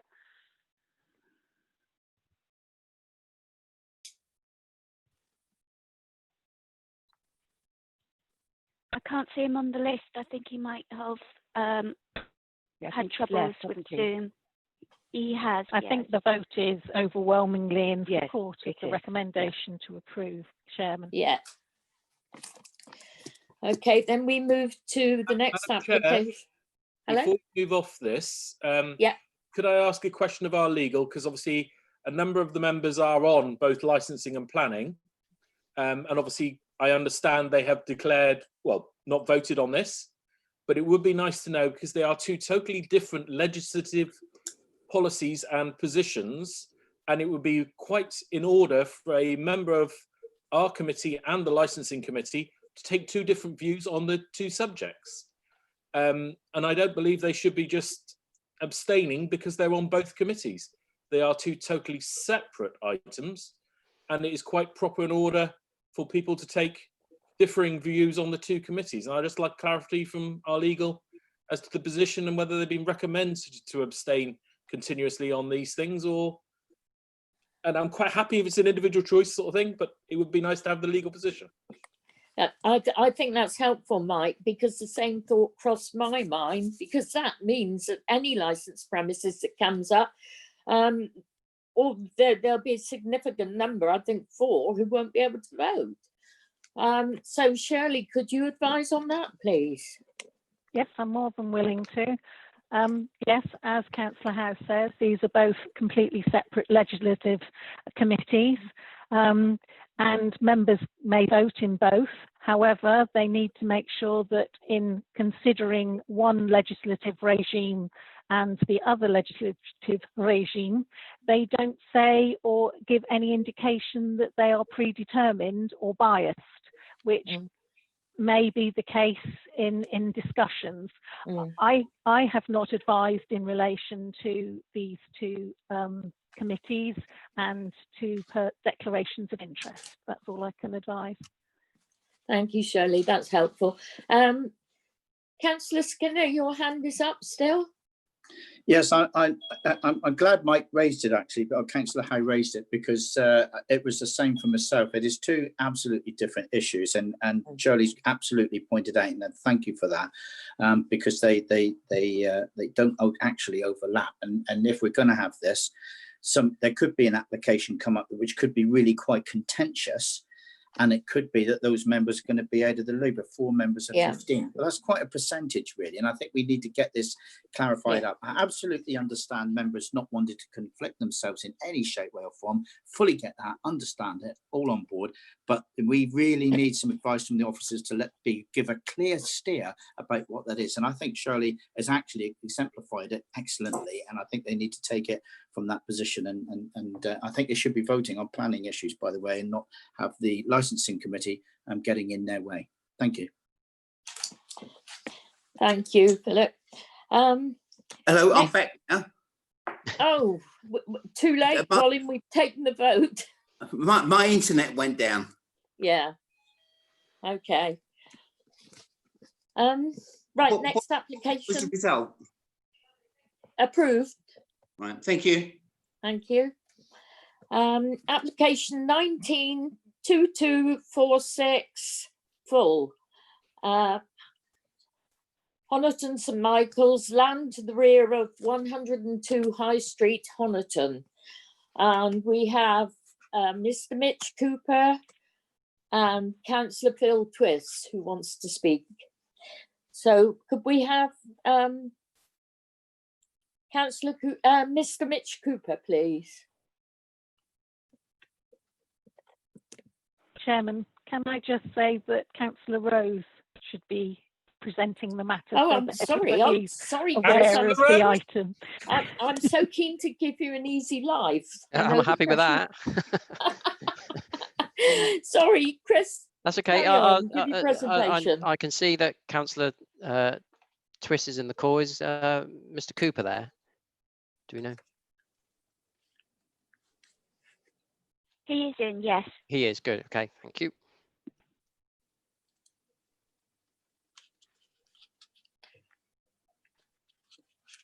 Thank you. Yeah, so this is an application for the construction of 3 dwellings, and you can see the plot outlined in red on the screen. So it's to the rear of listed buildings on the High Street, and it's in the conservation area. Now, this application was deferred at the 3rd of March committee for a site inspection, but obviously then coronavirus hit us. So there's been a delay to being able to go out on site, but it was recommended as part of last committee that we reconsider the application here so that there aren't any further delays for the applicant. And I've got quite a few photos in the presentation that hopefully you've seen, which will go some way to making up for not being able to visit the site. So as I say, to the rear of 102, the High Street, and this is one of a number of burglars. So traditionally you had the main dwellings to the frontage and then these long rear curtilages that in some cases led down to buildings that would have been at the bottom and then potentially some development in between. So this is the layout. So this is the listed building. You can see there's always a terrace of 3 here, which adds some weight to the applicant's case. And there's also a tree on a bay tree on the boundary here, which I'll mention. And the walls to the site are listed in association with the main property by their attachment and relationship. So this is the proposal that you got in front of us. So it's in effect a terrace of 3 properties, small amenity area to the rear, accesses to the front, pedestrian access punched through the wall. And you can see that partly because the trees in the wall and partly because of the layout of the properties that tree is felled as part of the application. So these are the elevations of the terrace of properties. So you can see them there, quite traditional sort of thing you'd find anywhere across the district really on a new estate. And the floor plans for them, and they're reasonable sized properties, not massive, but they've got reasonable space. And this is a section, so you've got the listed building at the front and you've got the terrace of older properties adjoining. And if I just run through the photos here, so this is the access. There's no parking for the properties, but they're in the centre of the town, so there's no issue there in concerns of sustainability or accessibility. So pedestrian access through that little lane. You walk up, you can see the terrace of 3 properties that were built some time ago, and then you get to the plot in here, listed building at the front, and you can see the tree. Similar image, that's the pedestrian access, and then here we are within the site. Quite a poor condition at the moment. You can see the layout, and then we're looking back from the rear of the listed building towards the terrace of 3 properties, and you can see the boundary wall again and the tree. And again, there's the properties on the access lane. So in terms of the principle of development, you'll see from the report that it's acceptable in principle. We're in the built-up area boundary for Honiton, so development of the site in principle is acceptable. But you'll also see from the report that there's objections to the proposal from the conservation officer because they feel that this departs from the character of the conservation area, and that this development of 3 dwellings between these dwellings and the back of the listed building would harm that Burgage plot character. And you'll also see that there's similar views expressed by the town council in terms of overdevelopment and loss of the trees and the proposal being out of keeping. And of course, remind members that because we're in a conservation area and at the back of a listed building, we have to give special regard to preserving and enhancing those features. So more weight than you would give other considerations. So the concern in the report isn't to the principle of having some development on there, but it's to the design of this terrace of 3 properties and how that departs from the character of what you would expect to happen in this conservation area and this Burgage plot. So again, we're looking back towards the main listed building, and the 3 dwellings will be proposed in there behind that wall and fence and gates. And again, you can see the tree and the access lane. So I've put in a couple of aerials. So you can see here, these are the listed buildings at the front, and traditionally you would have had the main buildings up here and then subservient extensions coming off the rear, and then some buildings at the bottom of the plot. And again, you would have subservient extensions as you worked your way back up the plot towards the rear of those main buildings. And you can see here that some of these Burgage plots have already been developed with extensions, and there's quite a large consent approved in here, which I'll mention in a minute. And that's the zooming in on that. So here you can see how traditionally these plots would have extended. So the main buildings at the front, some buildings at the rear, and then something that tapers down into the site. So it becomes subservient as it works its way down. That's something sort of similar as you're getting with that proposal there. And this is that site that's a couple of doors up that I mentioned that goes further down into the plot. And you can see from that it's not a traditional terrace of 3 properties. It's designed as such so that the further into plot you go, the more subservient it becomes. And it's that sort of development that the conservation officers are suggesting should happen on this site. So not that it's no development, but that at the rear of a listed building in a conservation area, you would expect a different design to a standard terrace of 3 dwellings that you would find elsewhere in the district. So the application's recommended refusal on those grounds, and you'll also see there are 2 separate grounds mentioned. One is because of the layout, it results in the loss of this tree in the conservation area, and there's no suitable replanting proposed for that. The applicant has proposed that planting could go elsewhere in Honiton, but that hasn't been secured, and would put an obligation on somebody else to retain that going forward. And by default as well, because of where the location of the properties are concerned, there would have to be punching into some of the listed wall. There's no other amenity impacts, no highway safety concerns. So really here we're down to the issue of whether members feel that a terrace of 3 dwellings in there, given that we're in the conservation area and a rear of a listed building, is an appropriate design or not. And what I'd say is if members find that design is appropriate, then I think the issue of the tree and the breaking through the wall is justified.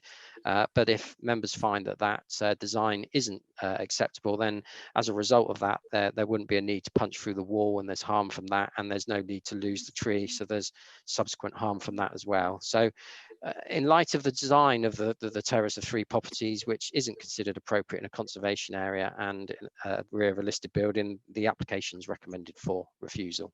Thank you. Thank you, Chris.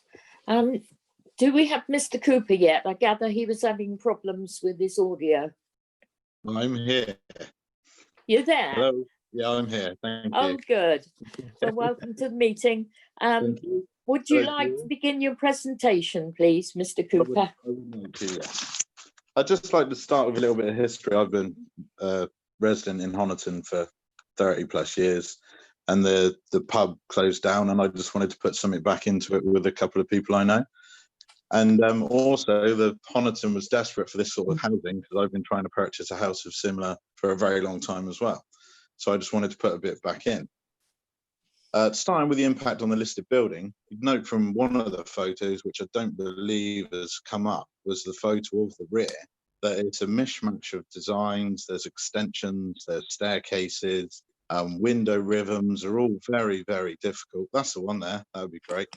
You can see that there's not really something there I can take any design style from. So what I thought is to look at the cottages next door, and I come up with a design based on those cottages. This design has also been used a number of times, or endless amount of times, across Honiton in the conservation area, to the rear of this side of the high street and to the rear of the other side of the high street. I just looked at replicating the design trends to maintain a lower ridge, and obviously the impact on the neighbours hasn't been a problem anyway, but that was the aim of the proposal. We've now got matching materials. I know the conservation officer did have a problem with UPVC windows, but I think that was an error on my part. I was always prepared to use timber anyway. We've got render and we've got natural slate, and I think the proportions match what's around it.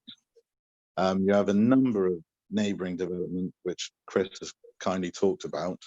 One being to the rear of NatWest. That actually is closer to the listed building in our application.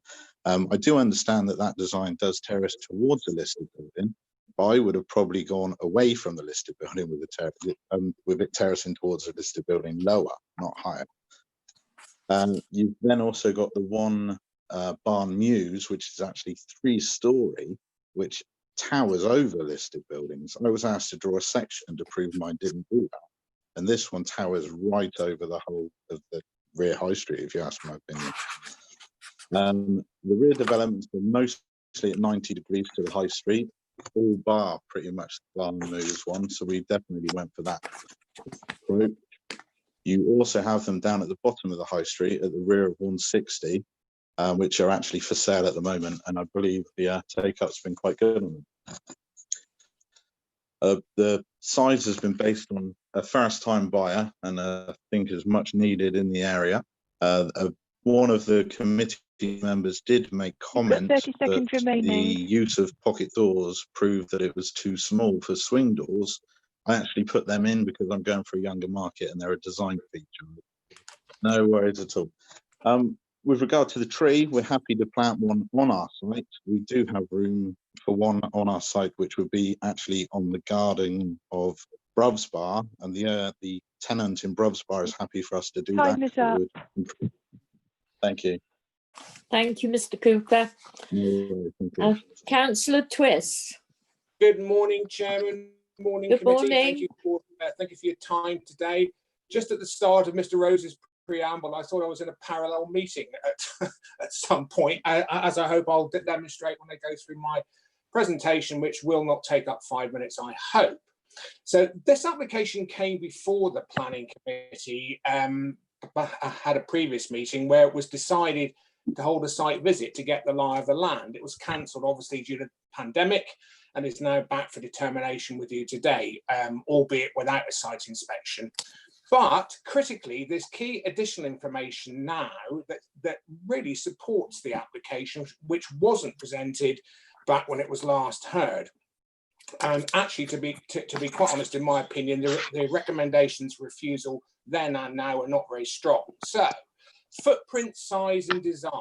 You've seen the site map and the relationship to the properties immediately adjoining, which occupy a similar footprint to many other small landfill type developments in the immediate area of this application, as well as further away. There's a couple pictured by Chris, if you can find it, of the three behind the Star Pub, which is just across the road. Those, thank you, and obviously the ones adjoining. So you can see the style is replicated as indicated by the applicant. The bay tree, it's not a tree. We've had this discussion. It is a shrub, as designated by the RHS. They're not rare. They're very easy to grow. It's no great loss if this tree goes, bay tree goes, as described, but a shrub. Please disregard this reference when you consider the application. Page 12 of your report today notes that the tree is not visible from the public domain and also not worthy of a tree preservation order for the very good reason it isn't a tree. It is worth noting the applicant continues to offer replacement trees, that's trees not shrubs, off-site at a place to be agreed. You've heard today he's happy to put one on the site as well if needs be, and I think that could be a condition of approval if you decide to support it. Listed building status. Properties in Honiton High Street, including 102, were listed on the 24th of April 1972, where the emphasis was on the architectural value of the frontage. While the wall referred to in your report as part of this application is in the curtilage of 102, if you look at the designation, it focuses entirely on the front. Also on page 10 of your report, it says the buildings will not be highly visible from surrounding roads. Well, that's true, you won't be able to see them at all. And that the wall, which is not currently visible from surrounding roads, will in fact be retained and repaired. It's not going all together, particularly where the bay tree, as stated in the engineer's report within your application pack, will cause it to fail, meaning that the bay's got to be removed anyway. Burgage plots were, and in some cases remain, as large gardens to the rear of properties in Honiton High Street, as Chris Rose has indicated. This is a brownfield site. It hasn't been a burgage plot since at least 1983 when I moved to the town. And anecdotally, I'm told long before that, when 102 High Street, known as Bruvs Bar today, was the site of the Horseshoe Cafe, where the taxis used to be parked. It's not a notable burgage plot, as your report indicates on page 2, unlike the neighbouring site, which we've seen a photo of. And again, if Chris, if you can put that aerial photograph up that shows the size of the development currently going on here. So the right slap bang in the middle, that development is being built on what was being used as a garden until probably 15 years ago. I think it was probably less, but let's say 15 years ago. So it's being built on a burgage plot. Which was in use. In terms of size and scale, it has a much greater impact on the conservation area than the design of this application, as well as occupying that burgage plot, which I've just mentioned. if you look at numerous sites around the town, the design of this fits in well. This is a conservation area, not a preservation area. Key difference. So in summary, the principle of development on this 30 seconds. Is not disputed by EDDC. The tree is not worthy of a TPO, as indicated by Chris. In my opinion, there's clear public benefit in using a brownfield rather than a greenfield site, 3 affordable homes, highly sustainable location, but it doesn't have any adverse impact on the conservation area. Thank you very, very much for your time, and I hope you'll give this approval. Thanks very much, Eileen. Thank you, Councillor Twiss. It's a very large shrub. Got 3 hands up. Councillor Skinner.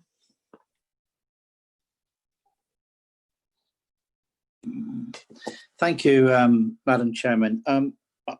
This one is a bit more taxing, and it's one that's a little bit more exciting, actually. I actually, when I read this report a couple of days ago, I was thinking to myself, I was sort of feeling a little bit like it was something that needed a better design. When it went on, and one of the other ward members suggested that there's nowhere for cars to park and all the rest of it. I actually think that it's not actually overdevelopment of the site. When you look around, the type of housing that is there is not dissimilar for what it is. And I was taken a little bit by the owner who spoke. I saw his gentleman, I forget his name now, but who spoke, and I thought he spoke very well, actually. And he seemed, I know these things can be on the face of it, sort of a caring guy who wants to put a bit back in. To me, what this is and why it's heavier development and why they sort of squeeze in like they do is because they are looking at first-time buyers. And I think it's really important that in a town centre, and this is a town centre location, easy walking distance with public transport, certainly that's where people will need to be going on into the future. And it seems to me it's going to deliver on quite a lot of fronts. As far as Councillor Twiss's comments regarding the tree, I think he's absolutely right. It's not a tree, it is a shrub. And Chris Rose also alluded to the fact that if we as members started to go along this road of supporting this, that actually that wouldn't be an issue. In fact, actually, I think the tree is likely to be, or the shrub, should I say, must realign myself, is likely to be damaging the wall and doing more damage than good, actually. So in actual fact, it looks to me like it would need to be coming out at some point anyway. So for me, I'm in a bit of a cleft stick in thinking to myself how things, I'm really keen on making sure good design happens. I'm really keen on that. But I've got to a point whereby listening to the debate and the argument, I'm actually think that I'm lining towards saying I'm going to be supportive of this application against what the officer recommendation is for a refusal, from memory serves me correctly. And I'm actually thinking that I would be likely to support this application. But Madam Chairman, please, I would like to hear what other members have to say. But I think I'm going to be likely to, if I may come back, if you give me the ability to come back later, I may very well be going to put a recommendation of support, but I will just be guarded for a minute because I may hear something just that one of those that's in balance with me, but it's one of those things that I think I'm minded to support this application, but I'll just wait for the minute to hear what others have to say. Thank you. Thank you. Councillor Jeff Pratt.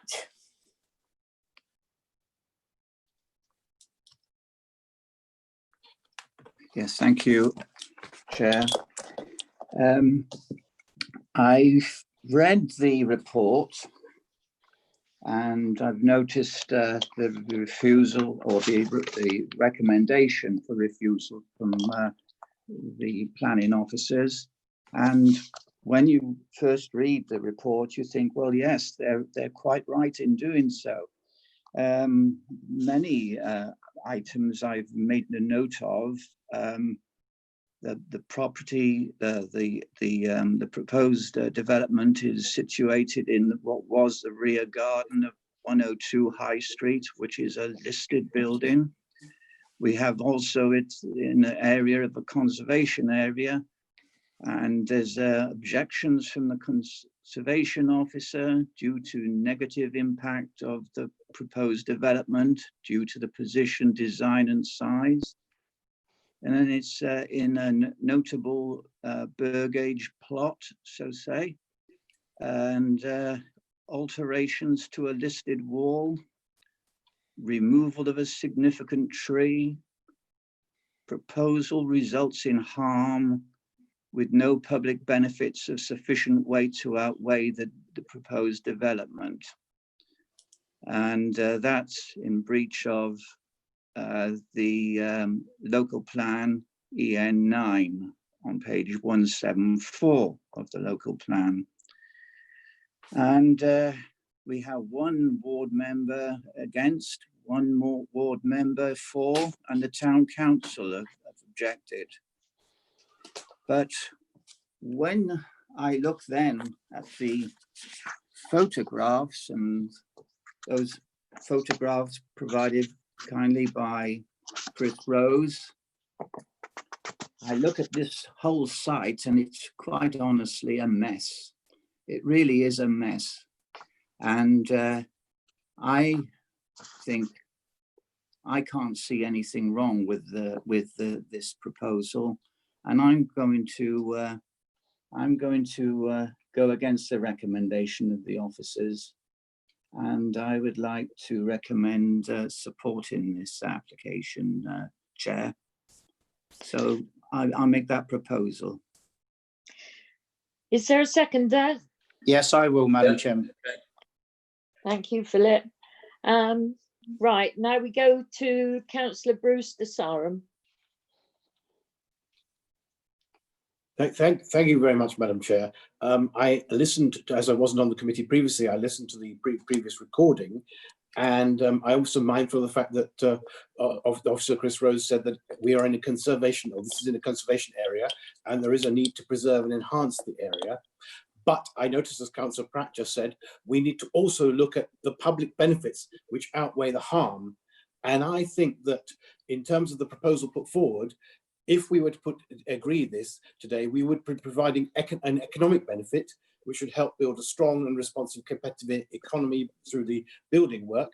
We would also meet a social objective, which would be to support strong, vibrant and healthy communities by ensuring that a sufficient number of and range of homes can be provided to meet the needs of the present and future generations. And I think that was touched on by Councillor Skinner, where he talked about looking at first-time buyers. So for those reasons, I would go with Councillor Pratt and Councillor Skinner and go against the recommendation. But obviously, like others, I await to hear what other people have said in the debate.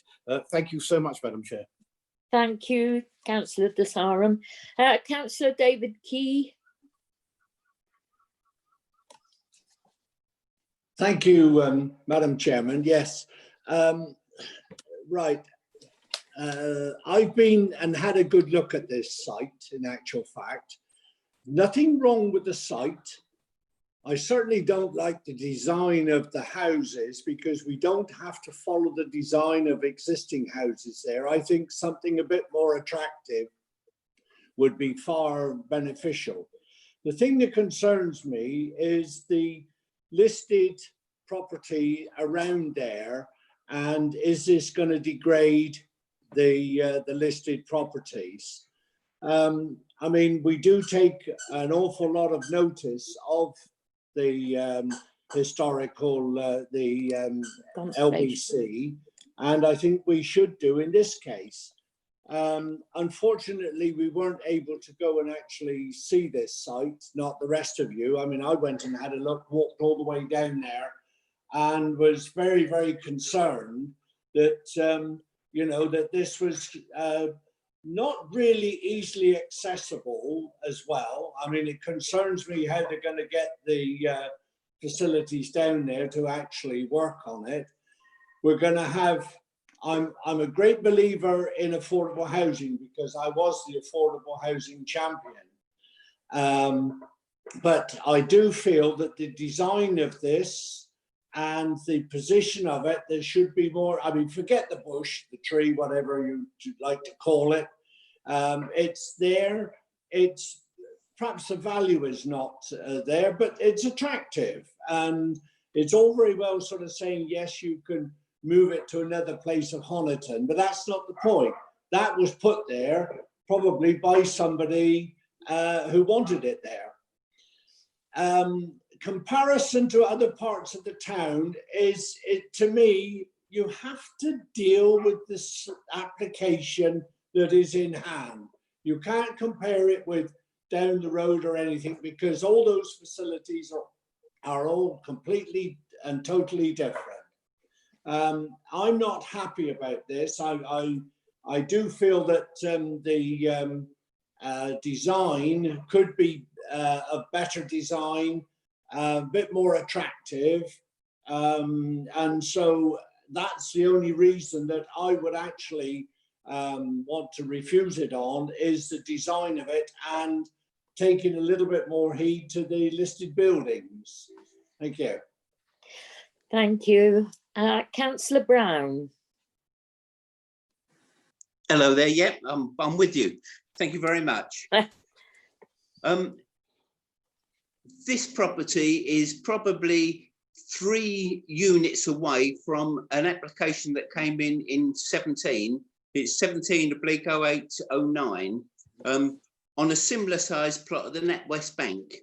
That application was approved delegated. It didn't even come to committee. It approved delegated for 5 houses to be built in the backyard of it.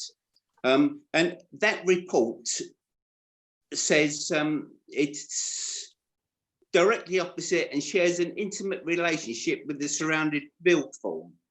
It goes on to say the introduction of further residential developments would be in keeping with the surrounding area, and the building is not considered incongruous with its surroundings. And the proposal takes place within Honiton Conservation Area and attached to a listed NatWest building and a listed brick wall which runs down the eastern boundary, very similar to what we've got at the moment in front of us. And the conversion and extension of an heritage asset grade 2 as proposed is considered acceptable, as the proposed works would result in little or no harm to the overall significance of a listed building and its setting, which is the same as what we've got now at the moment. The assessment impact on the character of a conservation area as a result of the introduction of well, they've got down on their report 4 dwellings and it was actually 5, is considered minimal in terms of undermining the future interpretation of a burgage plot as part of the Historic Association of Honiton. And that had overlooking from some of the windows in the proposed development on the first floor. Also, taking into account the impact of the bank building, is noted the windows facing one of the dwellings and is close proximity to a toilet and kitchen. The conclusion ended up, the proposal would result in a boost to the 5-year land supply within the district and bring about short-term economic benefits through its construction.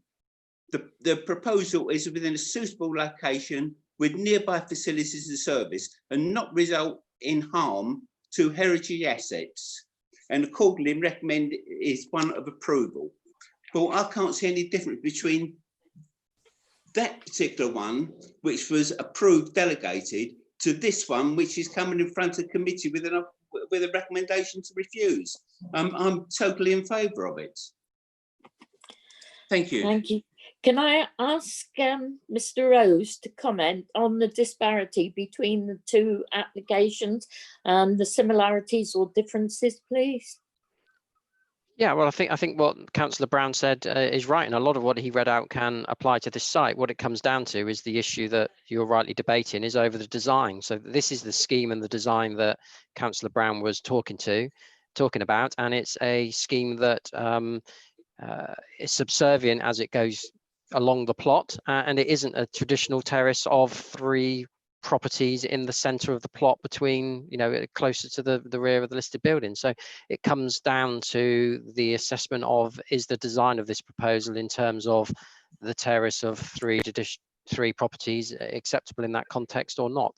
On the other side, it was felt that the design of that was subservient to the listed buildings and the burgage plot, and in this case you'll see the conservation team and officers feel that this terrace of 3 is different because it's of a different design. Right, thank you for that clarification. Councillor Pook, please. Thank you. I acknowledge the conservation officer's comments and the value of their work, but they must be taken and given perspective, and especially considering the adjacent developments. I also acknowledge the design issues, but we have to have something which is practical and viable. So essentially, we're looking at balancing the loss of a shrub and changes to a wall and a subjective comment on design against the possibility of actually delivering 3 affordable, well-placed dwellings. These will be affordable by design because they'll be small and they will appeal to the first-time buyer. They'll be right in the middle of Honiton, so you'll keep people in Honiton as opposed to putting them outside. I think it's a good use of the land and providing essential houses, and I'll support the application. Thank you. Councillor Gazzard. Thank you, Chair. Yeah, I mean, I was on the committee when it was referred for a site visit. The new information that's come to light today, I'm minded to support this application, Chair. Thank you, Councillor Gazzard. Councillor Woodward. Yes, thank you, Chair. I did take the opportunity last week to go and have a site visit, which I found most informative. And I did notice that there were, as you can see from the aerial photograph, but also down the hill, there's other terraces of houses. There's Victorian Terrace, there's King's Court, and Kerslake Court. So there is development along this the issue, I think, of having 3 cottage-style houses in the town centre allows for the benefit of the town to have further consumers being able to walk to the high street, which I think would be beneficial. I think the issue about the bay tree, well, bay shrub, I know they grow wild in my garden and I'm constantly cutting them down. So I think that this could probably have to come down anyway. So I don't think that's a great issue. Yes, the design, I think, might be an issue, but I'm minded to support the application. Thank you. Councillor Davey. Thank you. Yeah, I just want to thank Mr. Rose firstly for the excellent photographs, which have been the next best thing to a site visit. And to thank everybody who's spoken as well, because I think this is quite a delicately balanced application.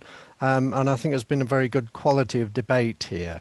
I think I came today thinking that I was against this application, but having looked at the site, I can see, as you can see in the photograph up at the moment, this is a derelict site.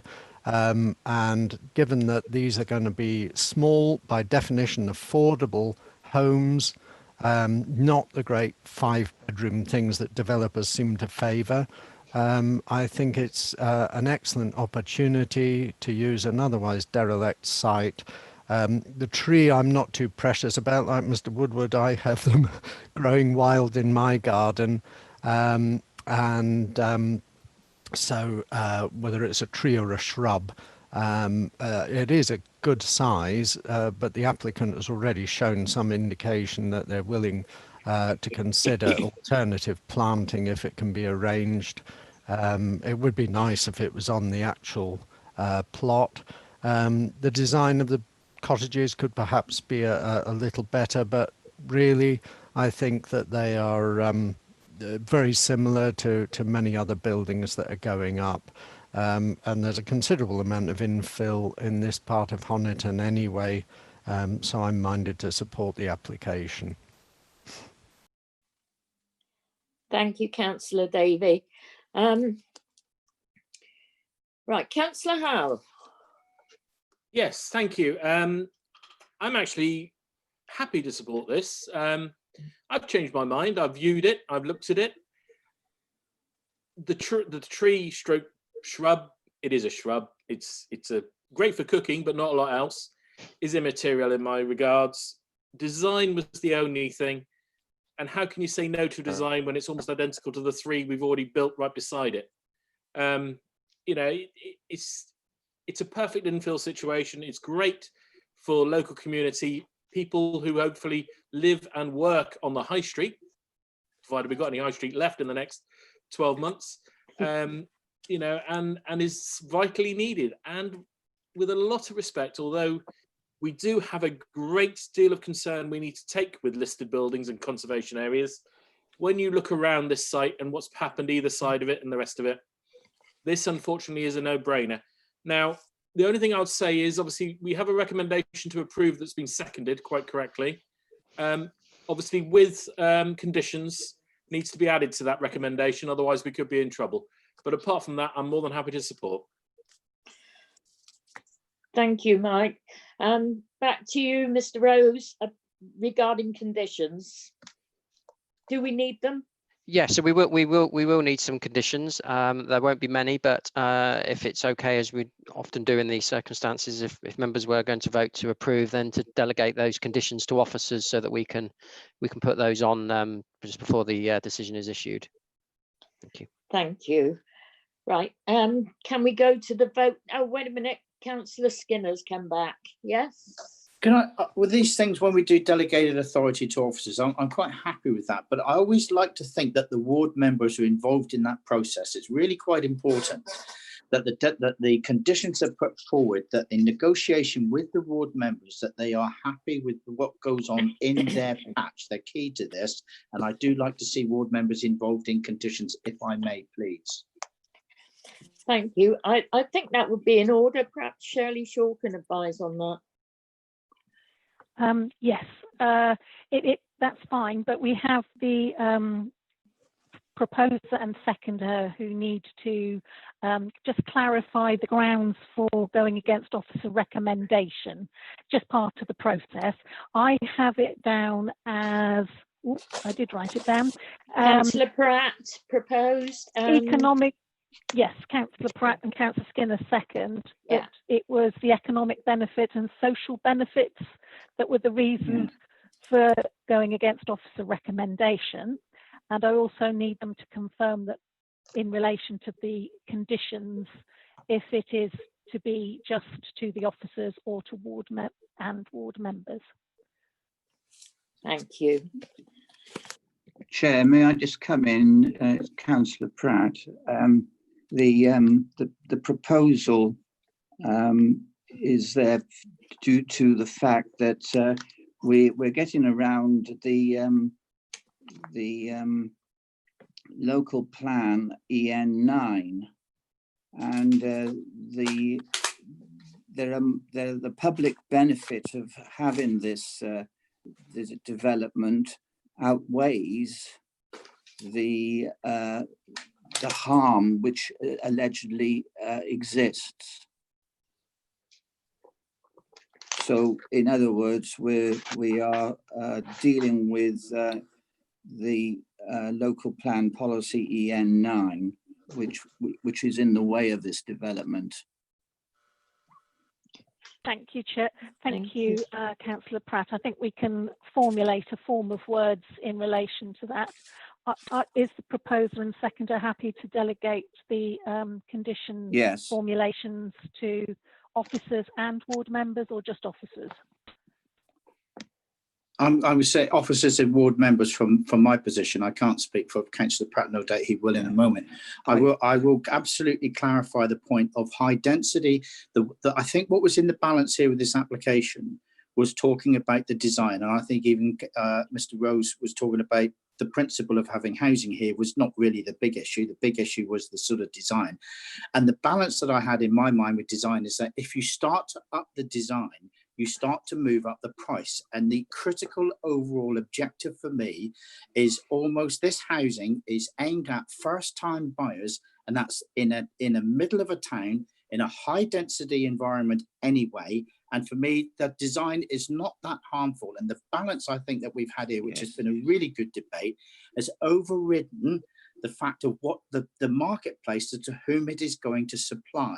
The reason I asked for members, for officers with delegated authority, in working with ward members, as I feel it's fundamentally important that ward members are part of that process to ensure that what they deem to be what would be their views and considerations, that in discussion with the officers, it's really important that ward members are involved, and I stand by that, and I will fight for that in every application. Thank you. Thank you, Councillor Skinner. Can we go ahead with the vote now then, please, Amanda? Oh, it's me, Councillor Ragg. Wendy. So that's all right. So Councillor Bloxham. For. Councillor Brown. Approve. Councillor Chamberlain. Approve. Councillor Davey. Approve. Councillor De Sarum. Approve. Councillor Gazzard. Approve. Councillor Howe. Approve. Councillor Key. Approve. Councillor McLaughlin. Approve. Councillor Pook. Approve. Councillor Pratt. Approve. Councillor Skinner. Approve. Councillor Woodward. Approve. Councillor Ragg. Abstain. Thank you. So with one abstention and the rest for approval, I can confirm that land to the rear of 102 High Street, Honiton has been approved. Thank you. And now we move on to the last one of the morning.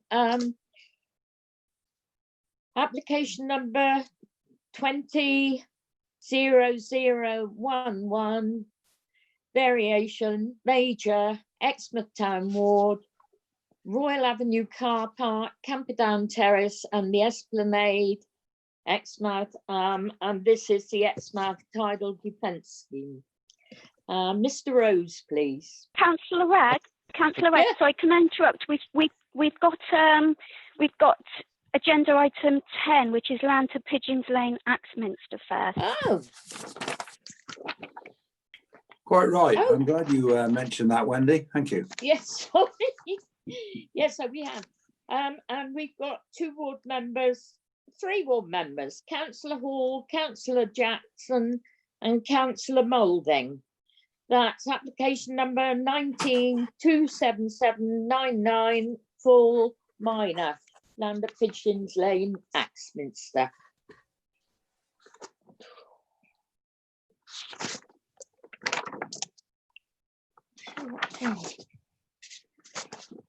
Mr. Rose.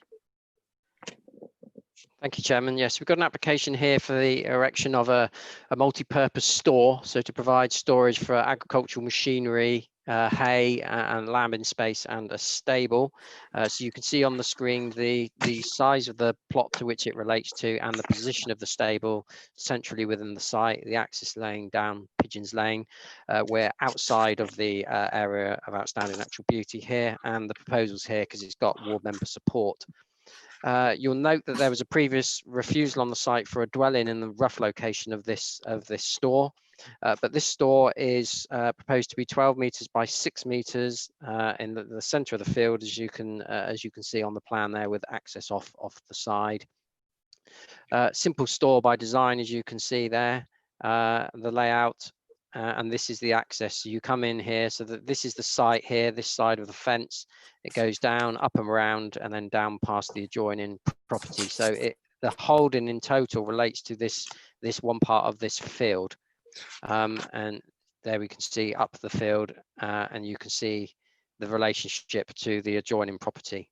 So the relevant policy here is policy D7 of the local plan, and that allows agricultural buildings subject to a number of criteria. And the two criteria relevant here are where the building is needed for agricultural purposes and where there's no visual harm from the proposal. You'll see from the report that the concerns raised here is that we've got such a small scale field here. Officers question whether a building of 12 metres by 6 metres is needed to manage such a small area. And therefore, we don't feel that there is the genuine agricultural need for a building of this scale. The applicant has advised that they need to store machinery, but it's not considered that for a field of this site that's being grazed or with horses that there's a requirement for much machinery, or equally for buildings for livestock, because the site is constrained by its size. In terms of the visual impact, there's a concern that the building going in the centre of the field here, and you can see the views out and therefore the views back, that it's central in the field rather than where we would normally like such buildings to be located, which is to the boundaries, either screened by existing screening or screening that can aid that screening. But in this case, the building's proposed in the centre of the field. You'll also see in the report, as I mentioned, that there's concerns from some of the residents, or a couple of the residents on that road, that is this a step towards a dwelling? But that's not really relevant in this case, because the previous application for a dwelling was refused, and this is an application for a store. Although it would be material if consent was granted for this size of building in the middle of the field, if an future application came in that something of that size and visual impact had already been approved. So the recommendation is to approve permission on the basis that we don't feel that this scale of building has been justified for this one small field, and that the location of the building in the centre of the film is harmful visually to the locality and when looking back across the site. So the application is recommended refusal for that reason. Thank you. Thank you. Got 3 board members. I don't know if they all want to speak, but Councillor Jackson, is she here? It's agent first, please, Chairman. Sorry, I haven't got that down here. No. Okay, the agent first. He's not on my list. I don't know his name. No, we haven't got a public speaker for this one. Wonderful then. Okay, so shall we go ahead with board members then? Councillor Jackson. I don't think she's down to speak, is she? It's Councillor Hall and Councillor Moulding. No, I just wondered. Her name is on here, but maybe not to speak. Councillor Jackson, as you will see on page 66, supports the application. But anyway, would the other ward members like to speak on this now, please? Councillor Moulding.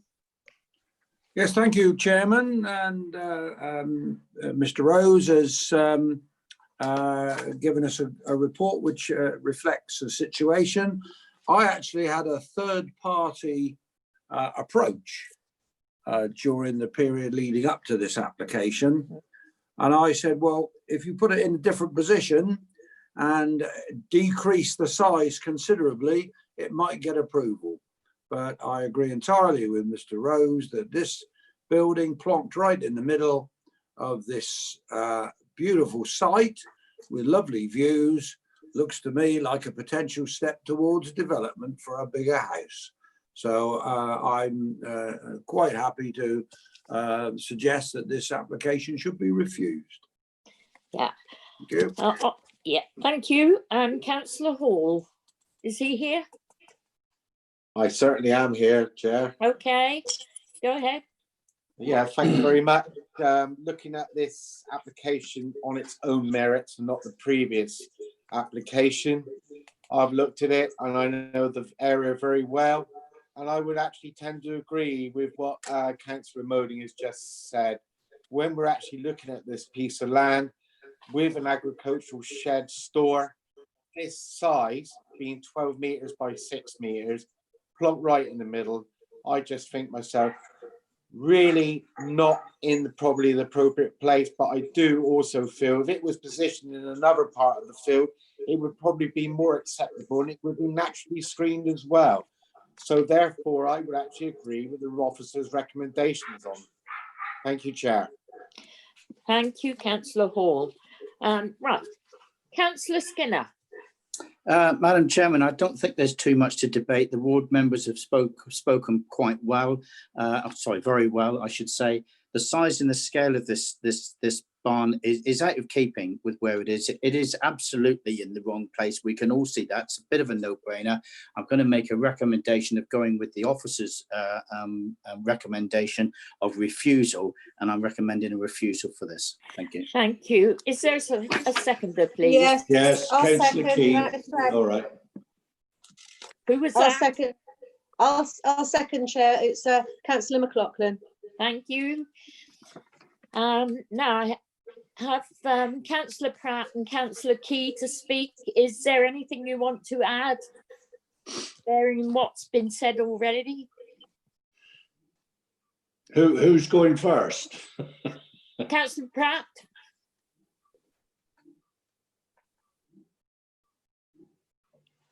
Yes, the policy D7 of the local plan on page 166 of the plan says that there must be a genuine agricultural need for agricultural buildings within the countryside, and there's a clear conflict here. The size of the building is completely out of order with a very small parcel of land, and that's where it all falls down. So I'm against this one, and I support the recommendation for refusal. Thank you. Councillor Key. Thank you, Chairman. Yes, I mean, I totally agree with what Councillor Skinner said. I mean, you never have a building in the middle of a plot of land. It's always to one side. And for that size of piece of land, you'd want one about 6 meters by 2 meters, and that would, or 3 meters, and that would be more than adequate for what you could actually keep on that piece of land. So I fully support the refusal. Thank you, Councillor Key. Councillor McLaughlin. Oh, sorry, I've already spoken. Sorry, Chair. All right, your blue hand's still up. Right, so nobody else wants to speak. I think there's a clear consensus here. So could we take the vote, please?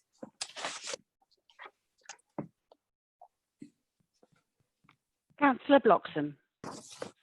For refusal. Yes. Councillor Bloxham. I think it may help if I just pipe up and say that the recommendation that's been moved is to refuse for the reason given in the officer recommendation. Councillor Bloxham. Yes, I agree with the recommendation to refuse. Councillor Brown. Refusal. Councillor Chamberlain. Agree with the recommendation of refusal. Councillor Davey. Yes, I support refusal. Councillor Desarum. Refuse as per the recommendations.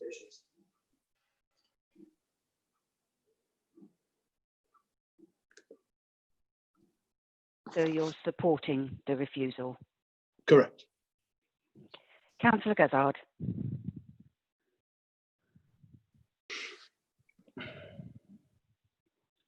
Councillor Gazzard.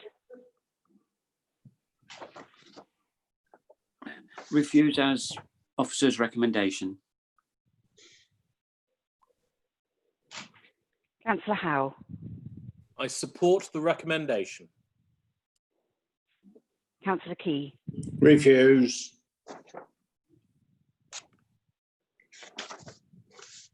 Councillor McLaughlin. Support refusal. Councillor Pook. Refuse as a recommendation.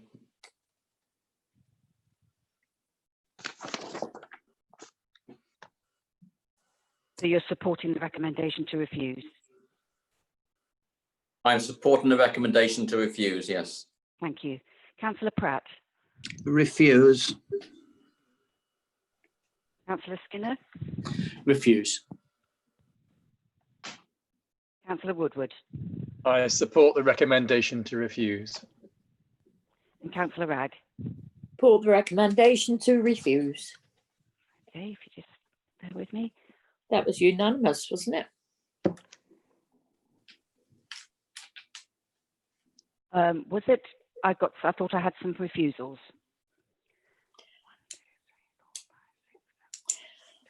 I thought I had 10 supporting the refusal for the recommendation, and I thought I had 4 actually refusing the recommendation. So does Councillor Colin Brown, are you supporting or refusing? I'm supporting the refusal. Thank you. Right, my misunderstanding. And the same question then to Councillor Key. Yes, support the refusal. Refuse. Okay. I think in future it might be helpful if we just say support the recommendation to refuse. That is what you're meant to be saying. You're either Yes, supporting it yes. or you're refusing Yes, it. yes, So, exactly. yeah. It can Okay, get confusing. Councillor Pratt. The same goes to you, Councillor Pratt. Are you supporting or refusing? I'm supporting the recommendation for refusal. And the same for Councillor Skinner. I'm sorry if there's any confusion. I'm supporting the recommendation Okay. for refusal. No, I proposed it. Yeah, okay. You are quite right, Chairman, and that's a unanimous decision to support the recommendation. Thank you. Thank you. Sorry for any confusion. That's all right. It's a good job we got a legal brain amongst us. Might be only one. Right. Now we come on to the one that I was leaping ahead on. Exmouth Town Ward, Royal Avenue Car Park, Camperdown Terrace and the Esplanade. Now, this is a major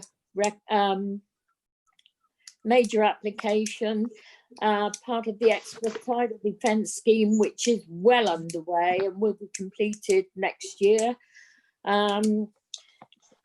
So over to you, Mr. Rose, to make your presentation. Thank you, Chairman. Yeah, so this is before you because some of the land involved in the application is owned by the district council, and there was one objection received, although I believe that has been addressed. The comments that they're made by that objection has been addressed by the Environment Agency as part of the application. So this is a variation to a consent that's already been granted for the Exmouth Tidal Defence Works, and as Councillor Ragg said, they're already underway.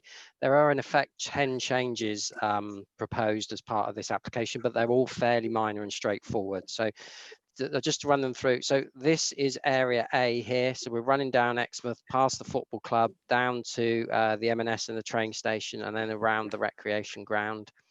Area B is Camperdown, and then area C is all the way along the seafront, along by the Premier Inn and that area along to the cricket field, etc. And the changes in area A are there's lots of plans in the presentation, but in effect there's a defence wall that goes along here, which is mainly mound, sort of half a metre mound with a footpath on top. The first change is to smooth out, straighten the line of that defence. So in some places along here it wasn't quite straight for various reasons, but they've been able to straighten that for engineering reasons now. The other one is to move part of it, this mound, half a metre towards the sea to avoid some underground services that have been found along that part of that stretch. And a part of this length of this seawall here, 40 metres less of it is now going to be wall and is going to be replaced by a mound. So hopefully that's a positive visually. And then moving on to the area around Camperdown, there's a head wall there that's failing. I'll show you a photo of that. So the proposal is to do some minor works to improve that. It's to have a bit more of a wall around here in place of a mound to allow some future flood works if necessary, and to relocate a couple of the floodgates. And then in relation to the area along the seafront, the changes mainly relate to adjacent to the Grove Public House, where there's a different floodgate arrangement that's been entered into with the owner of the public house, and there's a raise into the road level following a recommendation from County Highways. So hopefully I can click through the photos because the plans are quite detailed. Just to go back, so that's the head wall that I mentioned that needs some rebuilding works to it. That's quite straightforward. And then we've got areas here where a couple of the floodgates have been moved down the ramp at Camperdown, changes to the wall. So as I say, the part of the route of the wall to part of this part of the site is being moved half a metre closer to the sea edge, and there's going to be less block work and more mounding done, which is a positive. And this is the area around Camperdown where the opposite's going to happen. You can see there's already retaining structures. Instead of a mound, there's going to be a foot-high retaining wall to part of that, so the visual impact of that will be minimal. And then changes to a couple of position of the floodgates as recommended by the Environment Agency. And then by the Grove, there's going to be floodgates hidden behind this wall that will cross the road. And then as part of that, the County Highways have wanted a slight raising in the road there to also add as a flood defence mechanism. So all of these changes in themselves are fairly minor, but they will add and improve to the tidal defence scheme of Exmouth. As I say, quite straightforward. The one objection seems to have been addressed by the Environment Agency, so it's recommended for approval.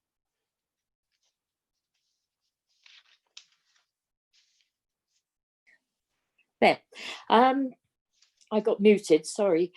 Shirley, I'd just like to thank you, Chris, for your presentation. I'd just like to clear something up, please. There is an application for the town ward, which I will not be able to speak on. I think that's next week. This one is in the town ward. Should I have left the chair for this? It would normally be appropriate, and as you've now suddenly realised, it is appropriate for you to hand over to Councillor Sarah Chamberlain as Vice Chair to continue with the meeting. It's fairly straightforward. I'll help her as necessary. Yeah, so sorry about this, Sarah. I didn't mean to spring it on you. I've only just thought of it. Can That's I hand it on? Okay. Can I just ask the DSOs if Councillor Ragg is now in the waiting area? Oh no, I do apologise. I'm getting ahead of myself as well. No, she doesn't need to be. She's just stepping down as the chair. I do apologise. No, I've put my blue hand up to speak now. Okay, I don't know that I can see blue hands, but I'm just trying to find out where we are on the list. 2 seconds, I'll catch up. I do apologise. I could tell you, but right. Do you want me to coach it? No, no. Would you like one of the DSOs to read out the names? Yeah, that's the best way. That would be, so where are we on the, where's the? Okay, so first of all, it's whether, as ward member, whether Councillor Davey has any comments. Okay, Councillor Davey, do you have any comments? Yes, thank you. I did pop up to speak anyway. I've been watching this go up with a certain amount of interest. Obviously living in Exmouth, I'm fully supportive of the flood protection measures that are being taken, and I've been following what's been happening. Some of it is not the most aesthetic, but I'm happy to support these changes so long as the appropriate habitat mitigation has been carried out. And there's some very comprehensive habitat reports here, so I'm quite happy to support it. Thank you very much. I'm still trying to find where it... If you open the participants at the bottom, you should get all the blue hands. But next is Councillor Skinner. Thank you. Sorry, Councillor Skinner. I do apologise. Sorry, as the other ward member, would I be allowed to speak?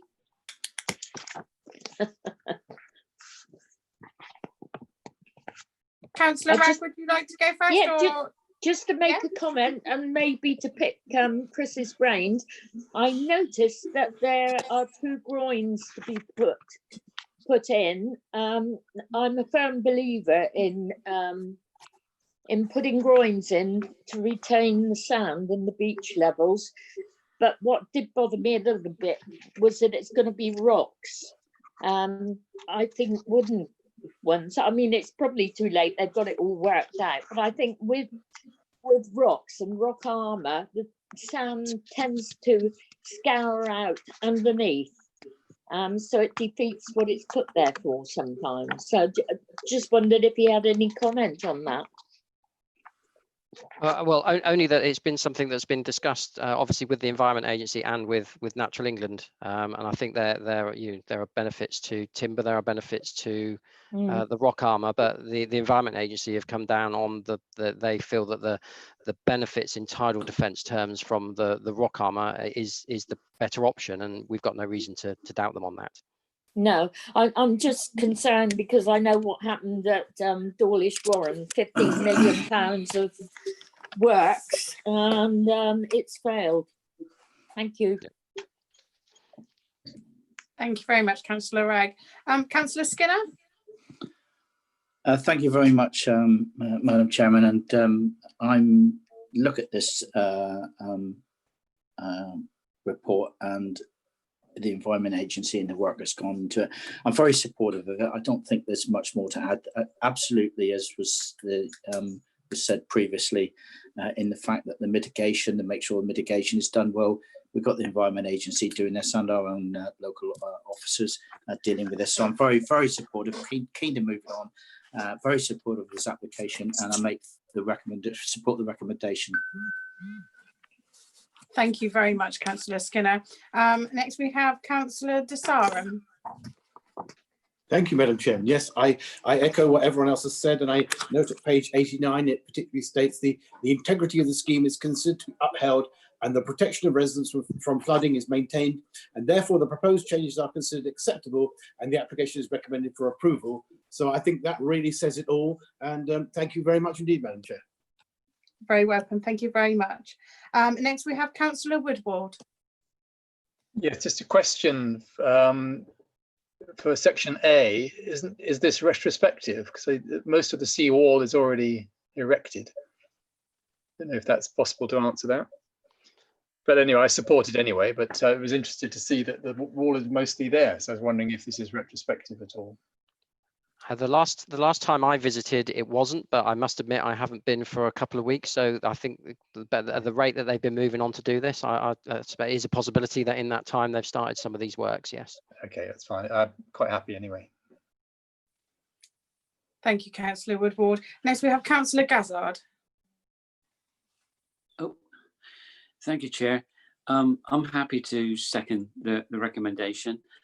Like Councillor Ragg, I had concerns. I would rather seen groins rather than the rock armour, but I'm not an expert, so I have to be guided by what they say. But yeah, this is all good news for Exmouth and for the people that live around the area and have their houses protected. Thank you. Thank you very much, Councillor Gazzard. I think we now have a proposer and a seconder. I wonder if Shirley would like to sum up. No, we need a proposer and a seconder. Oh, I thought we had one. Sorry, I do apologise. I was proposing. I was proposing the recommendation. I thought Councillor Gazzard was seconding it. Yeah, that's what I thought. Yeah, Councillor Gazzard seconded. I'm afraid, as chair, you need to read out who's proposed and who has seconded. Okay, sorry. So we have. So I apologise. So we have a proposer from Councillor Skinner, and we have a seconder from Councillor Gazzard. If we can sum up what we're recommending, that would be brilliant. Thank you, Chair. We now have a proposal to approve as per the officer recommendation, and again this one has 2 elements to it. that the habitat regulations appropriate assessment attached to the committee report be adopted, and that the application be approved subject to the following conditions. So if you could please be clear in your responses that you support the recommendation to approve, or you're against the recommendation to approve, or that you abstain. Thank you very much. Thank you. Councillor Bloxham. I support the recommendation to approve. Councillor Brown. Support the recommendation to approve. Councillor Chamberlain. I support the recommendation to approve. Councillor Davey. I support the recommendation to approve. Councillor De Saran. I support the recommendation to approve. Councillor Gazzard. I support the recommendation to approve. Councillor Howe. I support the recommendation. Councillor Key.